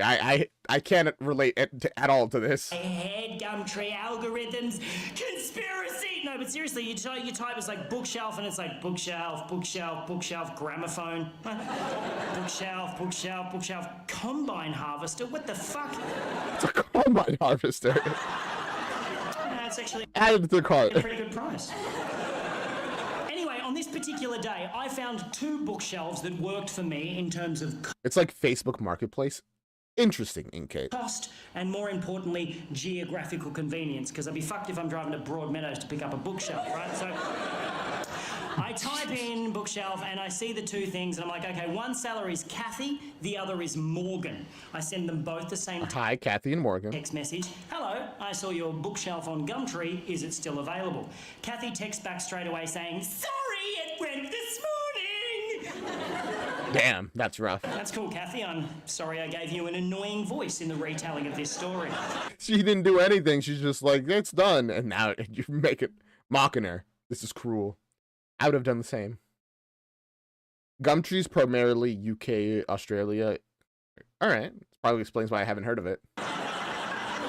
We mostly use Facebook Marketplace in my area. Morgan's response came through a couple of minutes later and simply read, it was my wife's bookshelf. How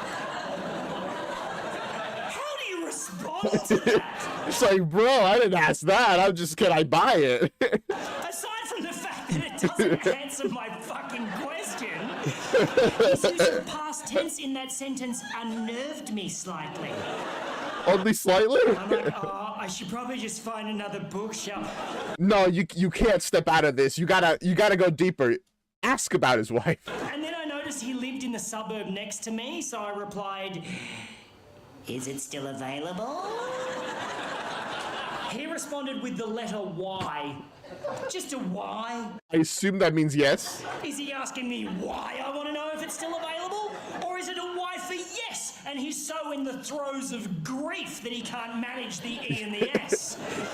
Oh, this is a very interesting interaction. I kind of love it. I assume it's a Y for yes, so I respond, cool, I'll take it. When's a good time to come and pick it up? No reply for 15 minutes. I'm like, oh, he's forgotten about me. Fuck it, I'll find another bookshelf. And then when his reply actually does come through, I realize he I feel like I no matter what he says, I won't be able to expect it. spent those 15 minutes crafting his response because it's a fucking thesis. It's gonna wall you with text. He must have felt so bad about only using a single consonant in his previous text that he just massively overcompensated with this one. He's realizing, all right, this guy's actually interested. I guess I should commit to this and explain things. This is the story. This story is how you found Randy Duon Grass. All right, I'm excited. Also, for some reason, felt that the use of punctuation entirely unnecessary. Bro, if you're gonna essay, you might as well use proper punctuation. So it's just one obscenely long sentence which reads, you must come and pick up now. I only have short time here at house and also it wide. So bring van or trailer and there stair. But I can help you carry downstairs. If you come park out front, walk up past ring bell and I will help you carry it to trailer or van. I only accept cash and if you do not come now, I will sell it someone else. Very clear messaging. Again, I'm thinking, oh, I should just find another bookshelf at this point. You're too deep in. you just might as well get it. But now I am fascinated by Morgan, and I simply must meet the man. So I drive over to his house. Oh, before I left, Oh gosh, did Morgan send another message? I sent him a message saying, cool, I'll be there in 10 minutes. He replied, okay, but spelled it O-K-A-Y, which just fascinated me more that he'll use 4 letters to spell a 2-letter word, but only 1 letter to spell a 3-letter word. Morgan is off the fucking chain! Morgan is going through a lot right now. He's just all over the place. the grief is getting to him from his wife. If he goes over there and Morgan's wife is the one who opens the door, he's like, "Oh, hi, I'm Morgan's wife." And you're like, "What?"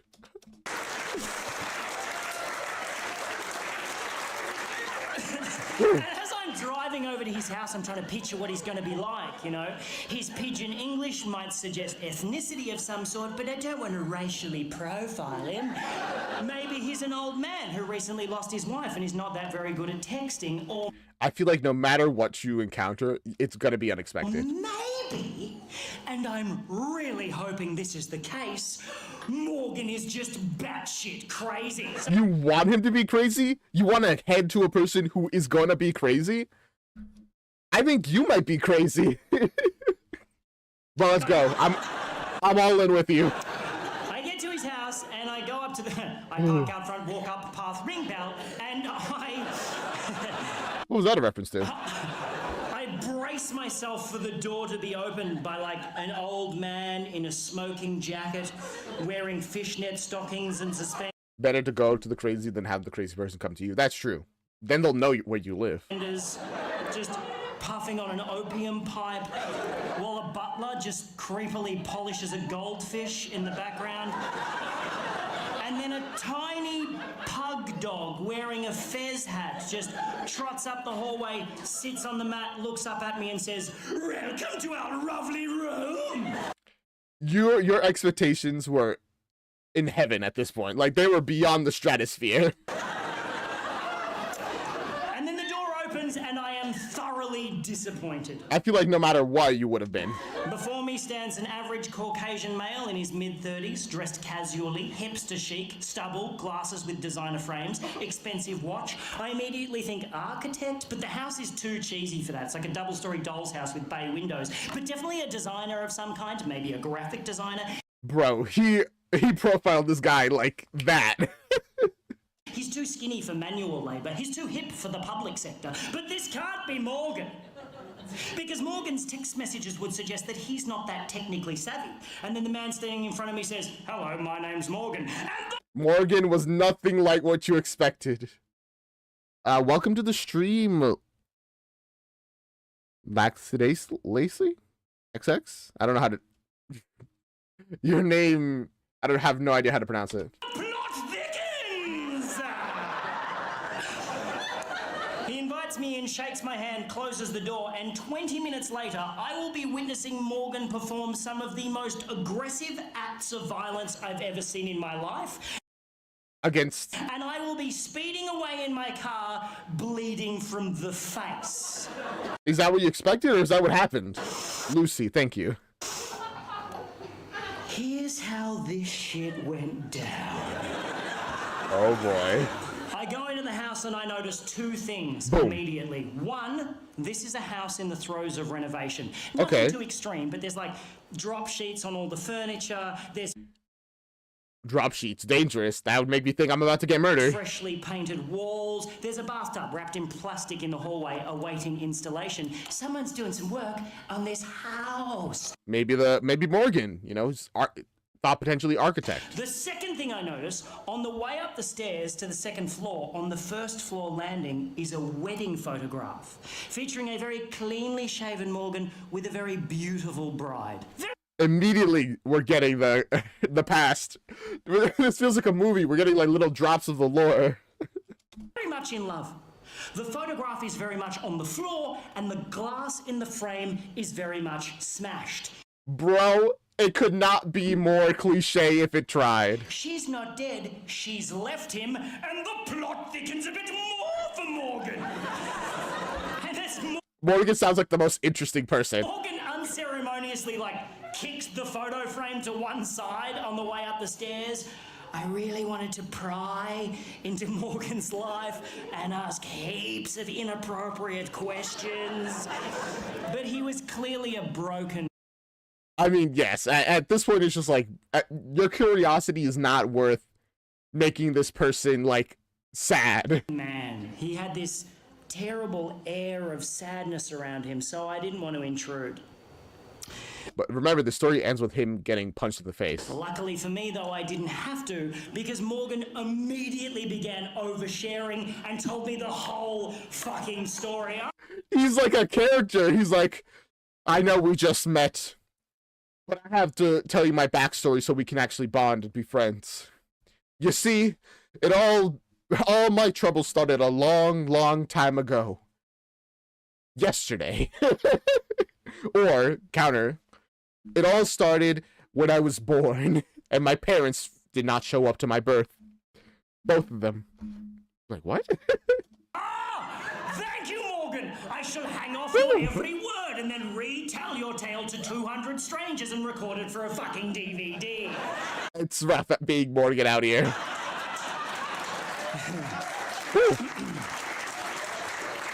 He is a graphic designer, yes, and he's really Nice. good at it. He does like massive rebranding campaigns for large corporations. He gets flown all over the world doing this shit, right? Okay, so he's pretty rich. About 4 years ago, a woman hired Morgan to rebrand her florist business, and he did such a great job, she married him.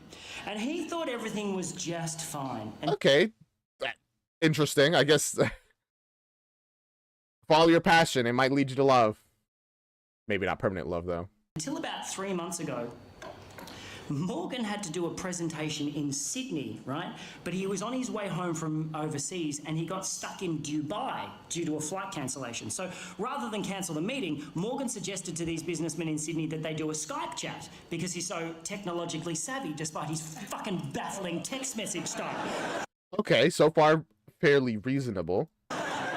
So Morgan checks into a hotel, cracks open his laptop and starts Skyping with this room full of businessmen in Sydney who are all watching Morgan on a massive screen on their boardroom wall, right? How does this lead to his wife leaving him? I'm like genuinely trying to piece this together in my head. And everything's going great. Morgan is totally nailing it until about halfway through, he realizes that a file he wants to show these dudes is on the desktop of his home computer back in his home office in Melbourne. And he decides to live share the desktop of his home computer on the Skype chat. Awful idea, off rip. You gotta make sure everything is separated so that nothing can be accidentally shown.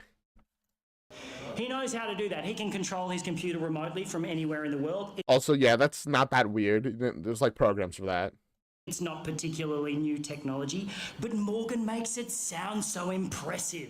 So this room full of businessmen are all watching keenly like, oh, Margaret, bring in some biscuits. There's some newfangled shit going on in here. Like, man, Morgan is such a genius. I have a program that lets me do the same thing. It's how I do a bunch of work outside of home. Morgan clicks a few buttons and brings up the desktop of his home computer on the Skype chat. Now, what Morgan doesn't realise is that his wife has been using the photo booth app on that particular computer to take pictures of herself. To take naked pictures of herself. To take naked pictures of herself doing some pretty fucked up shit. Oh? What? Wait, okay. Slight turn that I wasn't expecting. It's like, okay, she's naked photos of herself. I could see how that would mess stuff up, but I'm like thinking, but to lead to a divorce? It's embarrassing to say the least. Just as Margaret came back in with the biscuits, I've got you the... Is it just the... Okay, I guess... maybe this ruined, like, a massive contract for him. And he considered that worth divorcing over. I'm sorry, you're right, dude. You and Lucy, sorry. I'll let him cook. I'm just very curious. Those of you who are familiar with the photo booth app will know that how it works is it accesses the built-in camera in your computer and with a click of a button takes a photo of you when you're standing in front of the screen. And if you know that, you'll also know that if you leave that application open, the camera also stays open, witnessing whatever may be happening in front of the computer in real time, such as your wife. Oh. In your home office, fucking your best mate.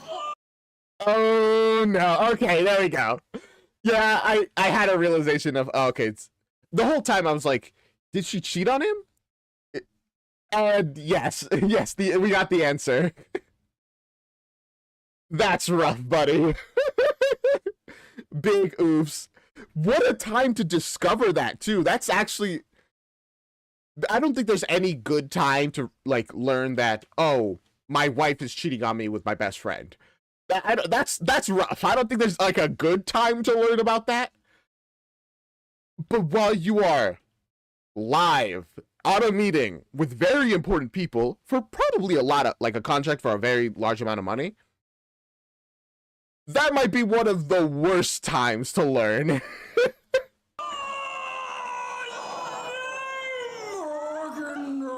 Like, the only way it could be worse is if this was also, like, a day before, like, a massive, like, party or something that they've, like, spent a ton of money on.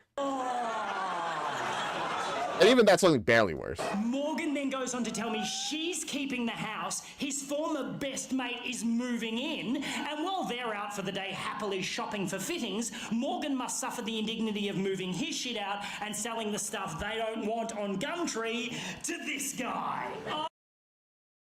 That's actually crazy. That's just, like... Damn, you're not even keeping the house, you're just... Bro.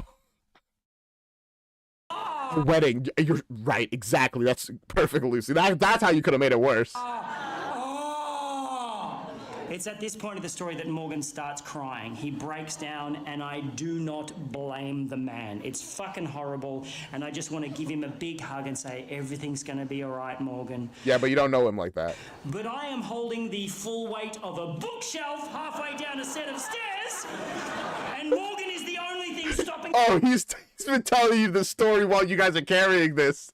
So you have, like, no choice but to listen, which, of course, he wants to listen, but... Uh-oh. That bookshelf from caving my face in. I was like, Morgan! Morgan!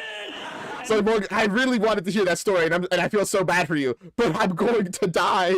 Morgan managed to pull himself together for about 8 seconds and then just went, bah, and let the bookshelf go. I fell backwards. It literally rolled over me and took out the light hanging above the staircase. I'm now lying on my back, getting showered in broken glass, as the bookshelf turned end over end and just went thunk right through a freshly painted wall at the bottom of the stairs. I'm like, Big oofs, man. Big oofs. That is true. We're literally almost at 2 hours. Trauma dump mid-flight. I mean, where else can you do it? If the other person isn't hostage and forced to listen to your trauma, who else is? A therapist? Those are expensive. I'm just gonna tie you up and make you listen. Have you carry a bookshelf that if you stop listening to me, you'll die. I've got a tiny cut on my forehead, which is just pissing blood for some reason. I can actually explain that. The face has a lot of, like, arteries and stuff. So, a lot of blood flows through your face. Like, even relatively small cuts can bleed a lot. But it's also the reason why your face heals very quickly. Which is why it takes very, very deep cuts to actually leave, like, a scar on your face. Apart from that, I'm fine. Morgan, however... Yeah, his miming, dude, is... And, like, honestly, acting as a puppet is so good. I'll keep the hole in the wall in mind. Alright, I'll lock it in. I don't know why. I feel like if Randy went to a therapist, it would be someone like Mendel. You're right. He's not fine. Morgan is the opposite of fine. Something happened when the bookshelf lodged itself in the wall, and his sadness just went away in a second, and he started pissing himself laughing. Listen, he's going through a lot right now. He's going through all the stages of grief. Hysterical, and he had the creepiest laugh I've ever heard in my life. I'm sitting on this, he's good, he's going... like some sort of demonic-possessed baritone kookaburra. That is not at all what I expected for his laugh.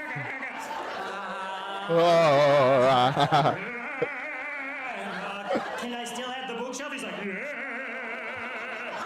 We extracted You can have it. It's fine, man. from the wall. The bookshelf, incidentally, showing no sign of having just rolled down a staircase and smashed through a wall. Man, that's a good bookshelf. Not even a scratch. We carried it out to my car. We had to stop about 6 times because Morgan was like, hang on a minute. We got it to my car, put it on the trailer, and Morgan was in such a great mood, he let me have the bookshelf for free. Oh! Happy ending. Let's go. I feel like if Mendel was his therapist, he would be like, so what's the point or something?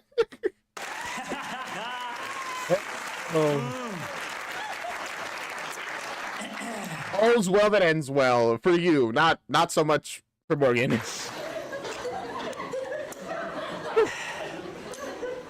And that's where the story should end. But the fact that it doesn't is so good. Something about the bookshelf going through the wall that flipped a fucking switch in Morgan's head, and he is now hungry for more destruction. So as I started tying... Oh, I understand. He saw his way of getting vengeance. He's just like, you know, he like, all right, everything's screwed. He's losing. He's lost. And now he's just meekly selling stuff. But now he's like, wait, I can just go crazy. I can destroy everything, their home. Which, honestly, don't do that. Regardless of if they cheated on you and it's broke your heart. But I get it. Like, don't do it, but I get it, right? the bookshelf down to my trailer, Morgan just strolls over to like an upright mailbox on the front lawn and just starts trying to wrench it out of the ground, just really putting his back into it. Like, unfortunately, as we know, he's not very strong. You can tell. I'm like, you okay, buddy? He's like, yep. Aren't you tired of being nice? Don't you want to go crazy? Oh. He pulls it out of the ground, whereupon he wields it like a fucking battle axe and just starts smashing up the front garden. I do like that Morgan was like, no, I'm all right, thank you for asking. Just beheading the daisies, fucking up the lavender. I'm like, oh, hey Morgan, maybe you want to stop and think about that. And he wheeled around and looked at me like Jack Nicholson chasing Shelley Duvall up the stairs in The Shining. I'd be like, bro, I'm sorry for interrupting. Go off, King. A book that made so many people go nuts. Tell me, Rory. And said, why don't you mind your own fucking business? Sorry. Oh, Matt, you're right, yes. I was thinking of, The King in Yellow. Yep, cool man, yep. It's like, Now, I like tying knots. I'm quite good at tying knots. If I tie something down, I take my time because I want it to stay there. But as Morgan right, of course. nonchalantly strolled up the driveway, rolled up the garage door, and put the mailbox through the windscreen of an Audi? Listen, I'm certain the satisfaction he got from destroying that stuff was not worth whatever the fines he had to pay, the hit to his reputation that he received. I'm certain it was not worth it. But if it was, go off. Oh, potential prison time as well. I admit, I kind of rushed my knot tying job. Just a tiny bit, I got in probably. the car, I'm about to drive off.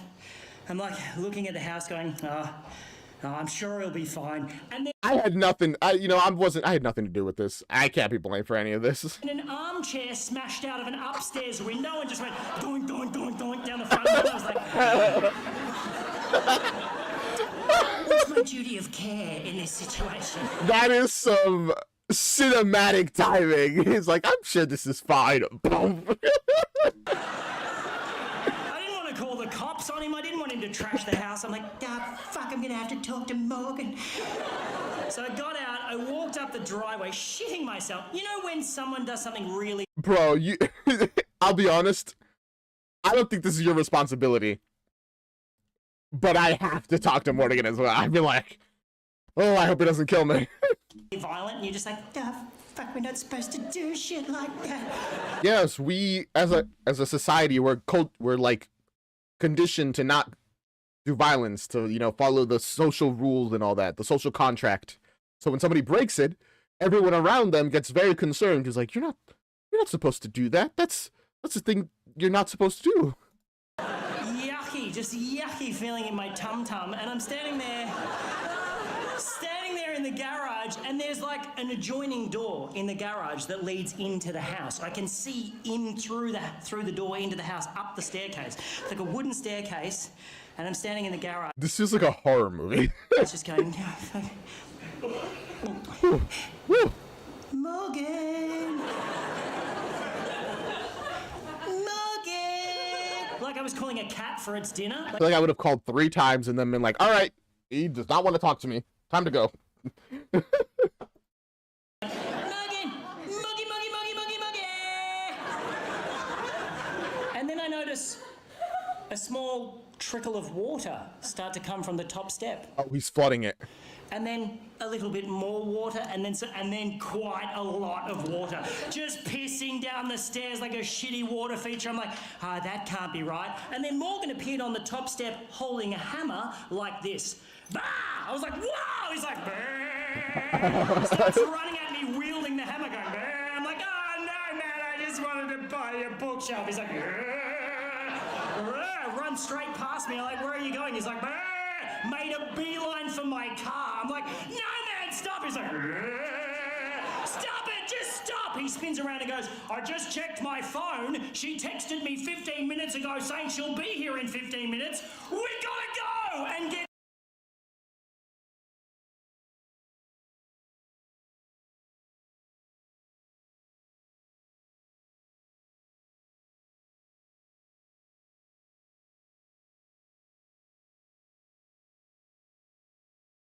Sorry, I panicked. I pressed something by accident. That made me freak out. Oh my gosh. Gets into your car. He makes you complicit in this. Bro should have just left. Bro. In this situation, I should have just left. My curiosity was clearly too powerful. Too dangerous. Into my car. Jesus. Fuck me. Now you have to get in your car because you're not going to leave your car here, right? I hope not. I run down the lawn, get in the driver's seat. I'm like, what was with the water? He goes, I put plugs in all of the sinks and turned all the taps on. I'm like, that's fucked. He's like, just drive. I was like, nah. That's so messed up. Water damage, is the worst kind of damage a house can receive. It, destroys so much stuff. I took off so quick, rounded the corner at the end of his street, and the bookshelf just went boosh, and exploded against a guardrail. Just exploded in a shower. No, the bookshelf. Gosh dang it. See, you know what? This is why you can't rush yourself. No, regardless of how horrifying the situation you're in is, you got to make sure you do everything right. This is tragic. Honestly, this is the worst part of the story. Tied knots and broken dreams. So me and Morgan just fucking left it there. Like a little breadcrumb for his ex-wife to find on the... This is the best, I don't know how much of this story he's embellishing, how much of it is even true. But if all of this is true, it is perfectly cinematic. I can imagine this happening in a movie. Home to her scene for scene. Destroyed gingerbread house. I dropped Morgan at a train station. I have never seen him again. He vanished into the trains. They never caught him. And that, my friends, is why I no longer shop on Gumtree. Thank you very much. Thank you very much. I mean, now I want to shop on Gumtree. And if if water goes through the floors, then the building will soften and collapse. Oof, it's bad. And also just mold will develop and stuff. And that's if it's light flooding, just a bit of water. It's bad.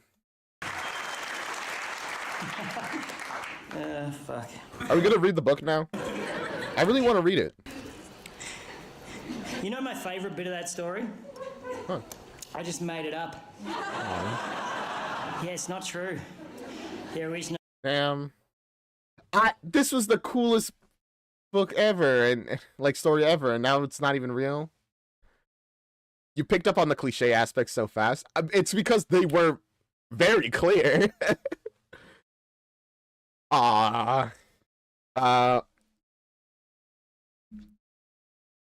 One thing about this scene is that most reactors only react to the story and completely skip over the rest of the show, which takes away the message of the story.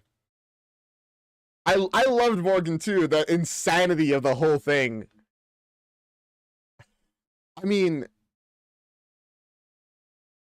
it was a pretty good story, to be honest. Genuinely, I could have seen that happening. But now that all the times I mentioned, man, this is so cinematic. This is like, I could blah blah blah. It's because it was a story, and it was just perfectly timed because that's what a story is, you know, about. No, Morgan. It's very unsatisfying, isn't it? Yeah, a little bit. But I saw him in my head. He was very clear in my head. This man, I had him perfectly pictured. I saw Morgan. Although Morgan was standing next to a felt puppet, so Morgan in my think about it. Why would he talk about a fictional story? I mean, besides the fact that he wrote a book, head. I'm guessing, actually, odds are that that story is from his book. All right, Rory, let me read your message now that you apparently rewrote it. Also, I feel like I found out about the Romeo and Juliet musical in time because I need to read it for the month creation thing. Read it in primary, but reading it again because the other choice that I got was a creation author, and they really are that bad. Oh, cool, Rory. Great timing for us to watch that then. Why is it we can feel so robbed when someone tells us a story we just heard isn't true, and yet so satisfied at the end of a fictional novel? It's the betrayal, I think. You went in with certain expectations of this actually happened. All the craziness that we're about to hear is real and true. There's no need to suspend your disbelief because this happened. And then you get told, oh, it was fake. And now suddenly, you don't even have the, like, suspension of disbelief to fall back on because there was none. You went in fully thinking this was real. And now the only thing you're focused on is the fact that it's all fake. It's all not, it's fiction. Ooh, that's a good line, Inkate. You give birth to Morgan and then slaughtered him with no remorse. Ew, that's a meta line, Inkate. You know the other great thing about that Add that to the quotes channel. story? First draft. Fuck you, Hemingway!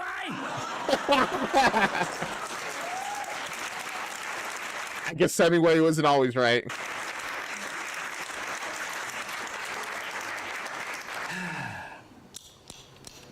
I can't end on that, can I? I mean, you could if you wanted. Those lies? We did not come here to be hoodwinked, sir. I mean, I'm fine being a little hoodwink. It's all right. Like the Titanic being unsinkable. Oh, the lies. Those beautiful lies. The truth, eh? What is the truth? The truth is, I'm not an exceptional person, you know? Nothing interesting really ever happens to me. I'm massively flawed, and I think I'm quite forgettable, if I'm being 100% honest. And this isn't the shit bit at the end of the show where I get on the cross. I'm like, love me on the way out the door. You know what? I mean, I feel like most people aren't that memorable. Like, you know, there's also people being like, oh, if you want to be memorable, then do a bunch of stuff to be remembered. But also, it's like, I don't want to do stuff. I just want to be myself. And unfortunately, myself may not be the most memorable person in real life or whatever.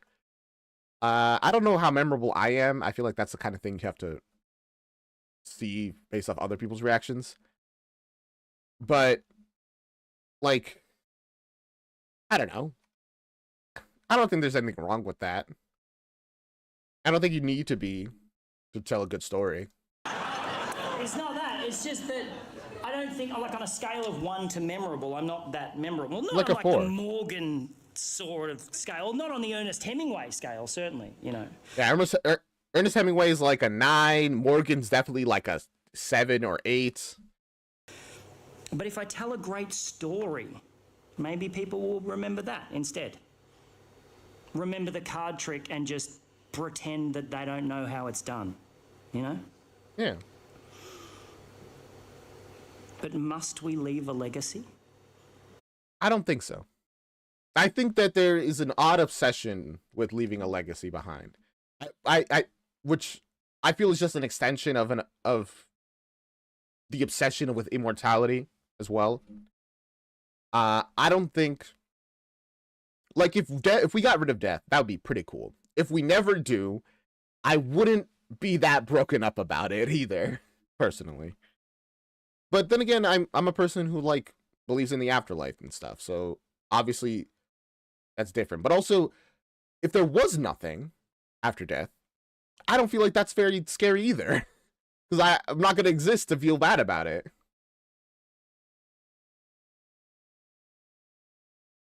Considering how most people only know Randy from his Gumtree story, it's especially powerful to hear the, if I tell a good story, maybe I'll be remembered for that instead. That is powerful, actually, because here he told a good story and he was remembered for it. Oh.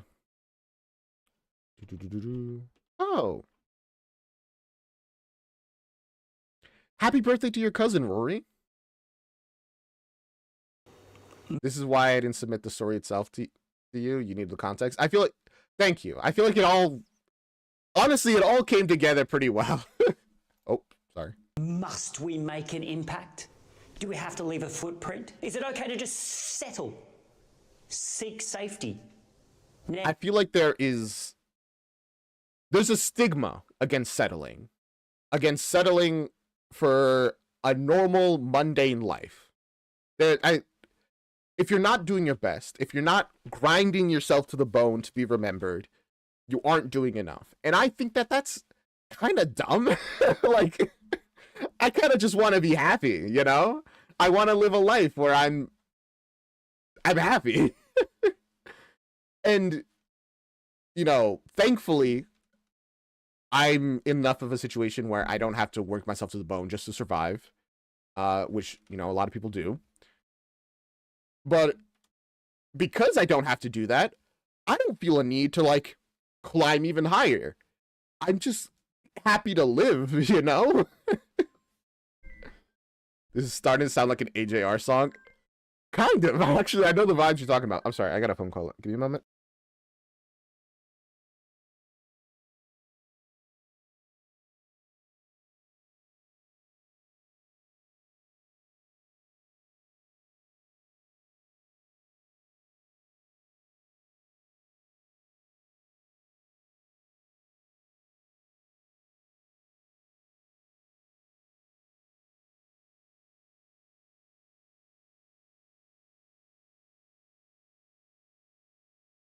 All right, sorry.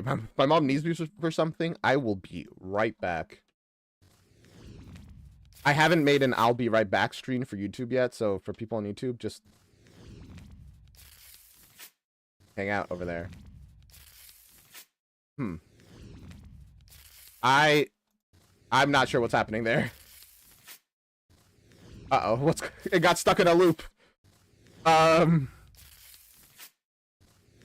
guys are fine.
I am back. I hope you guys can hear me.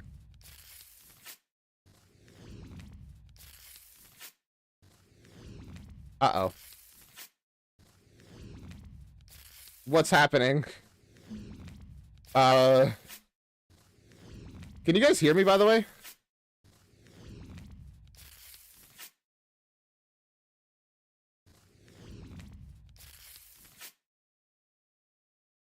We're good? I don't know what that was about, to be honest. I have no idea what just happened. Okay. We're good.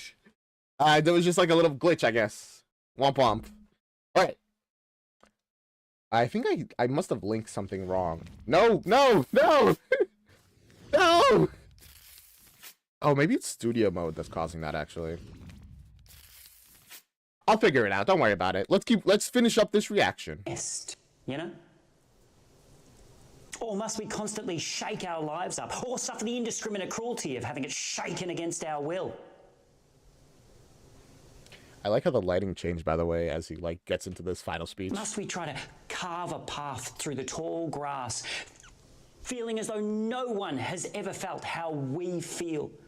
Terrified at what may be lurking low in the grass on either side of us, but just pressing ever onwards with that Paleolithic instinct deep within our chromosomes that the only way is forward, that you have to keep going, that eventually you'll stumble upon the edge of the field, hitch a ride from a passing car, and meet up with the rest of the gang for tea and sandwiches at the old town hall. I mean, to a certain extent, yes. It's like, we do have to keep pressing ahead on everything. But, like, everyone wants to do more than survive. But also, people want to do more than just thrive, right? They want, because once you're successful, you want more success. Which, of course, is, you know, what leads a lot of people to the whole immortality, like emperors and stuff. They have everything. They want it forever now. Which I guess that is that instinct that he's talking about, pushing forward forever, as far as you can. I don't think we have to be slaves to that instinct. I've always been fairly content with my life. I do have dreams, fairly big ones, I think. But at the same time, at the very beginning of this, you asked us, what do we fear? What's our biggest fear? And I couldn't give an answer. And I think this is kind of why I couldn't give an answer. The closest thing to my biggest fear I can think of is not making it, is doing all this work and it not adding up to anything. But that's not really that big of a fear for me, because even if it does happen, even if that is the case, I still have YouTube. I still can make these streams where we just chill and hang and react to stuff. There's always going to be stuff to react to. I'm always going to work on stuff for myself, if no one else. Like, even if I go all in on trying to start my game studio, which in a couple of years I want to do. I'm just saving up money for it mainly right now. Paying off debts and all that stuff. And if that happens, cool. And if it succeeds, even better. But if it doesn't, it's just like unfortunate, but I can't even see it being the end of the world. I'll just keep moving forward. I'll just keep being myself. Imagine Andis Randy realizes he can't be a writer if he doesn't turn into a classic author. I don't think that's the direction we're going. Rory.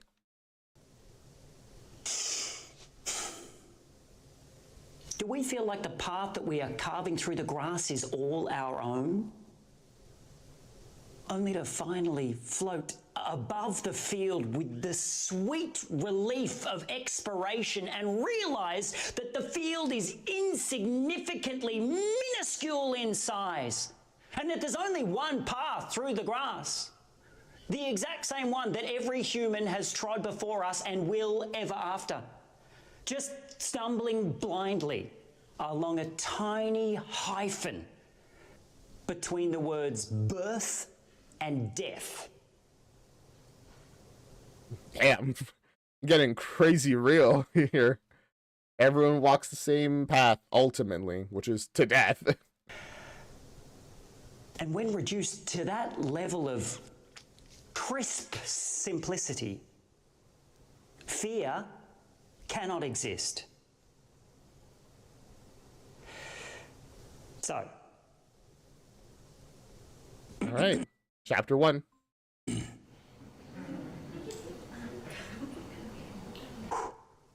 Walking to Sky, Chapter 1. Please don't cut out before we hear at least a little bit of it. No! Come on! I wanted to hear at least a little bit of the story. I mean, if it's a real book, I guess we could actually read it.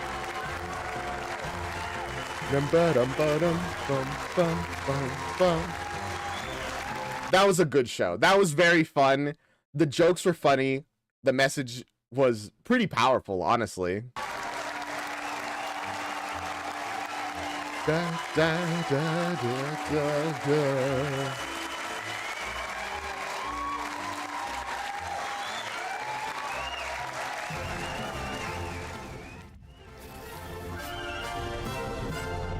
And that's it. That's the finale. That's all she wrote. That was so good. Genuinely, that was incredible. I really liked that show. Thank you for recommending that we react to that. The laughs are good, but it was very thought-provoking, honestly, which is probably my favorite part. Just that we got to see so much. It really made me think, you know? Randy is puppet Bo Burnham. That feels very accurate to say, actually. That definitely feels right. 1984 next week? Yeah, definitely. We'll do that next week. Because this stream is 2.5 hours long. And unless 1984 is like 10 minutes, which I'll then turn into like 30, not doing that today.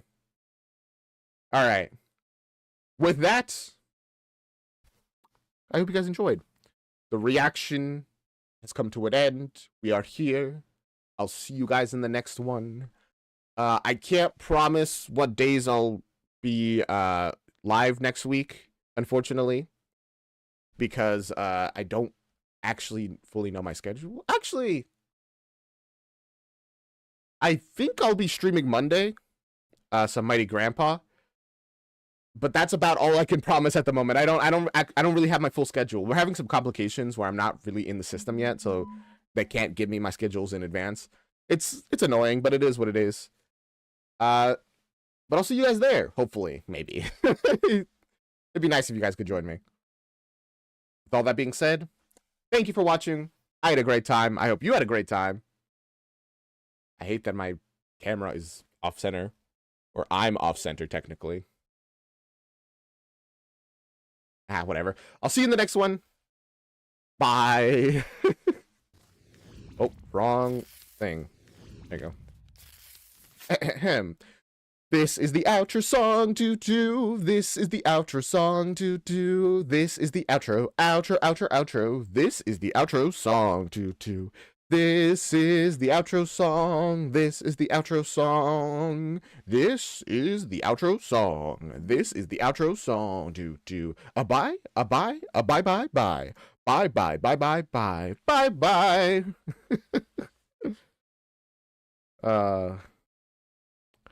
I like the outro song. I do wish I could make it like better, but it is what it is.